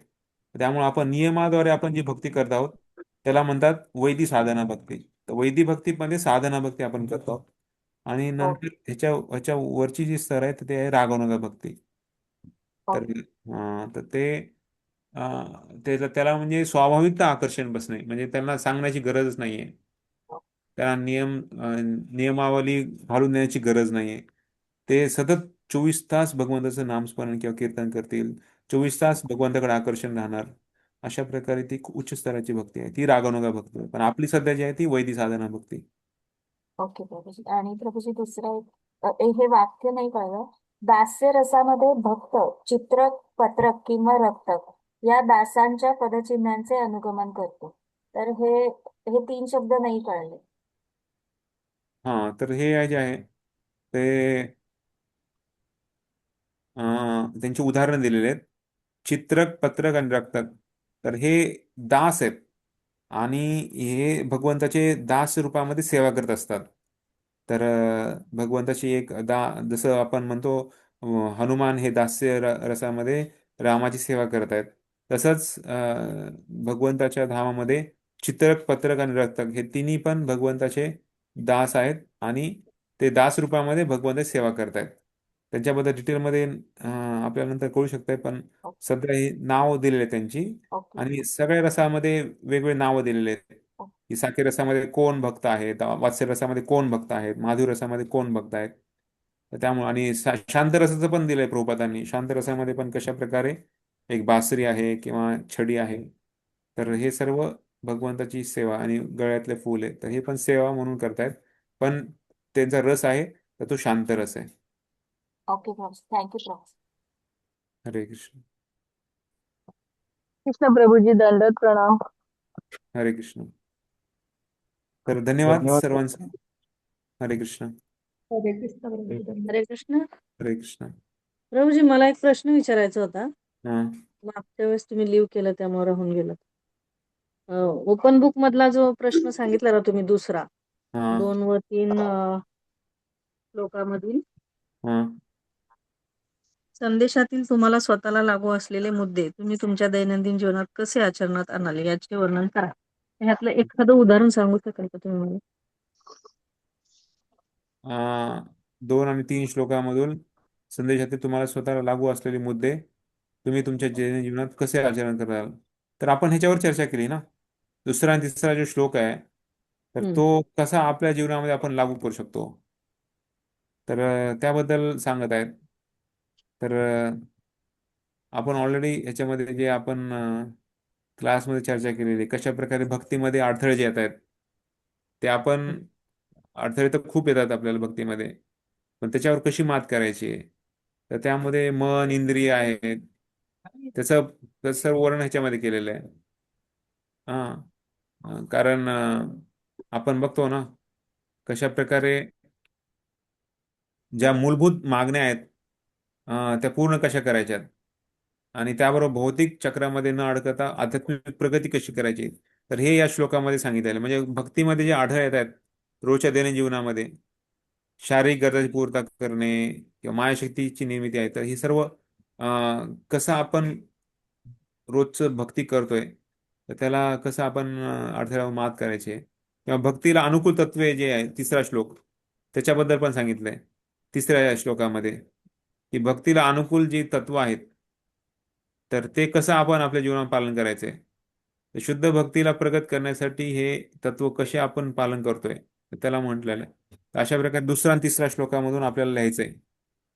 तर मला म्हणजे आपण तर एकदम प्रॅक्टिकलच आपण त्याच्यामध्ये बोललोय. अं, पण त्याच्यातून मला तर वाटतं की क्लिअर असायला पाहिजे तुम्हाला. हा, आलं लक्षात. आलं ना. आणि हा. अजून एक प्रश्न विचारायचा होता. आता जे ते तुम्ही उपदेशाचे सार सांगितलं ना, ते हा थोडक्यात सांगता का परत? तर हा आणि ते म्हणजे असं आपण अत्याहाराला नेहमी बळी पडतो मग कशा प्रकारे आपण अत्याहारावर मात करायला पाहिजे. प्रयास एवढा आपण अत्याहार एवढा प्रयास करतो काही गोष्टी प्राप्त करण्यासाठी त्याच्यावर कसं प्रजल्पावर कसं आपण बळी पडतोय त्याला आपण कसं आपण सेम करू शकतो. तर हे हम्म. जनसंघ तर ह्याच्या या सर्वावर कसं आपण नियंत्रण करावं हा प्रश्न येतो. ठीक आहे. आणि आजचा हम्म. सारबद्दल पण सांगितलं ना. आजच्या सारमध्ये पण आपण चर्चा केली की जो श्लोक आजचा होता त्याच्यामध्ये खास करून रागवणुका साधना भक्तीमध्ये कशा आहेत तर रूप गोस्वामीने आपल्याला पूर्ण उपदेशाचं सार दिलेलं आहे. हम्म. तर ते 3 गोष्टी आहेत. एक तर निरंतर जप केला पाहिजे. ज्या निरंतर जपामुळे आपल्याला अनुदिनम सांगितलंय प्रभुपादांनी. तर अनुदिनम म्हणजे निरंतर 24 तास आणि श्रवण आणि भगवंताच्या लीलेचं स्मरण याद्वारे आपलं मन भगवंतावर स्थिर ठेवायचंय अविचलपणे स्थिर ठेवायचंय. हम्म. तर हे उपदेशाचं सार आहे. तर 2 गोष्टी आहेत आणि मग भगवंताच्या धामामध्ये वास करायचा आहे. पण भगवंताच्या धामामध्ये वास म्हणजे आपल्या चेतनेला भगवंताच्या धामासारखं बनायचंय. तर या 3 गोष्टी सांगितल्या तिथे आणि हे करताना आपल्याला जे अनुगामी भक्त आहेत जे भगवंताच्या खूप आसक्त आहेत भगवंतावर नेहमी त्यांचं प्रेम जडलेलं आहे अशा भक्तांच्या आदेशाद्वारे आपल्याला भक्तिमय सेवे करायची आहे. तर 5 गोष्टी सांगितल्या टोटल. निरंतर नामजप, दुसरं श्रवण आणि मनन भगवंताच्या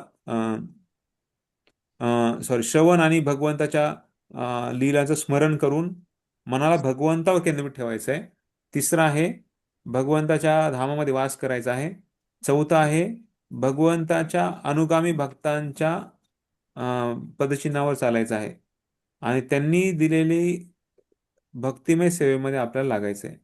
तर अशा 5 गोष्टींना आपण जर पालन केलं तर हे उपदेशाचं पूर्ण सार आहे. तर हे रूप गोस्वामी आजच्या श्लोकामध्ये आपल्याला सांगतात. ठीक आहे प्रभू, आलं लक्षात. धन्यवाद प्रभूजी. हरे कृष्ण. विसरतो आम्ही सांगितलेलं लगेच. नाही नाही नाही. हे ऍक्च्युली श्लोकामध्ये भाषांतर तुम्ही बघितलं ना, तुम्हाला ते क्लिअर होऊन जाईल. ठीक आहे प्रभू. हरे कृष्ण. हरे धन्यवाद. कृष्ण. श्री कृष्ण प्रभू. हरे धन्यवाद. कृष्ण. अरे हा हरे कृष्ण.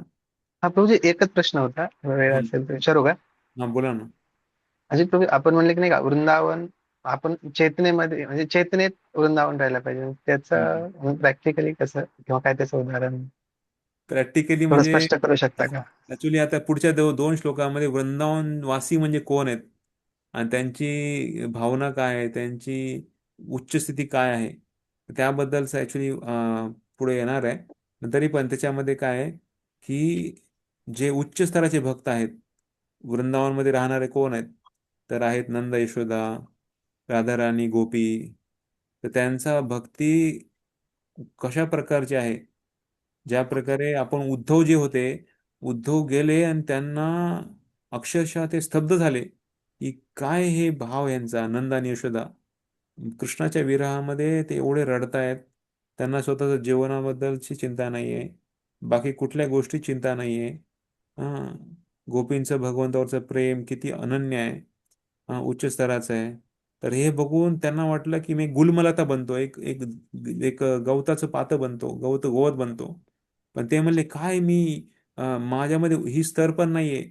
वृंदावनमध्ये मी म्हणजे गवत बनणं, ते त्यांना त्यांना त्यांना वाटलं की मी एवढ्या तुच्छ लेवलचा आहे, तुच्छ गतीचा आहे की वृंदावनमध्ये माझी राहण्याची लायकी नाहीये.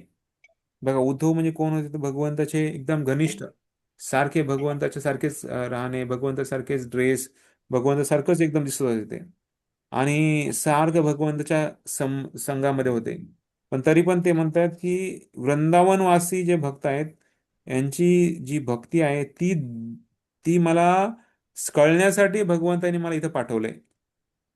म्हणजे जी द्वारकाची भक्ती होती, वैकुंठ धामातली किंवा द्वारकाची भक्ती, तर त्याची भक्ती आणि वृंदावन धामातल्या भक्तांची भक्ती, तर हे हे खूप अप्रतिम आहे. आणि ते स्तर मला बघण्यासाठी भगवंतानी मला एक निमित्त पाठवलं, निमित्त बनवलं आणि इथे येऊन मला शिकायला मिळाले.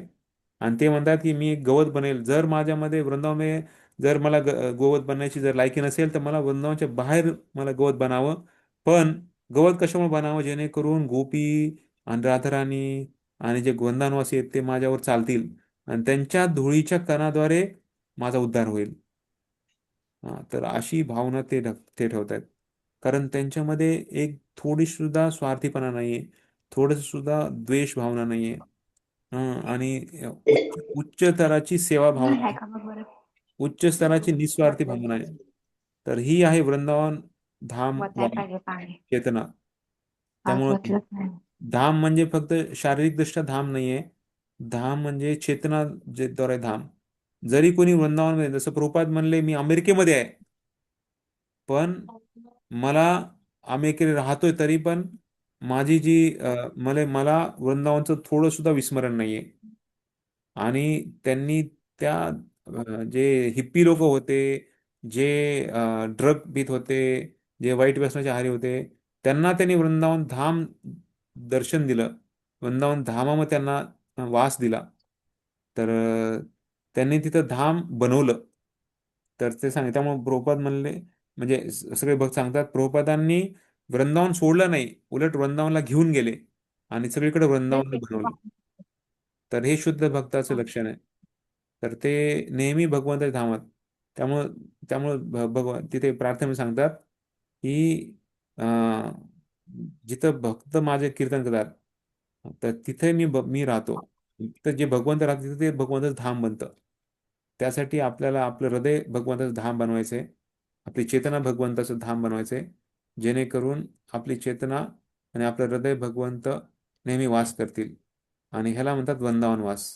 शारीरिकदृष्ट्या आपण किती जरी जाऊन आलं ट्रेननी किंवा प्लेननी किंवा कोणी पायी जरी चाललं, पण जर धाम आपली चैतन्याला धाम नाही बनवलं तर त्याचं फळ पूर्ण मिळणार नाही. त्यासाठी आपली जी इस्कॉनचं नाव आहे, इस्कॉन म्हणजे काय, तर कृष्ण भावनामृत संघ. तर भावनाला खूप महत्त्व दिलेलं आहे.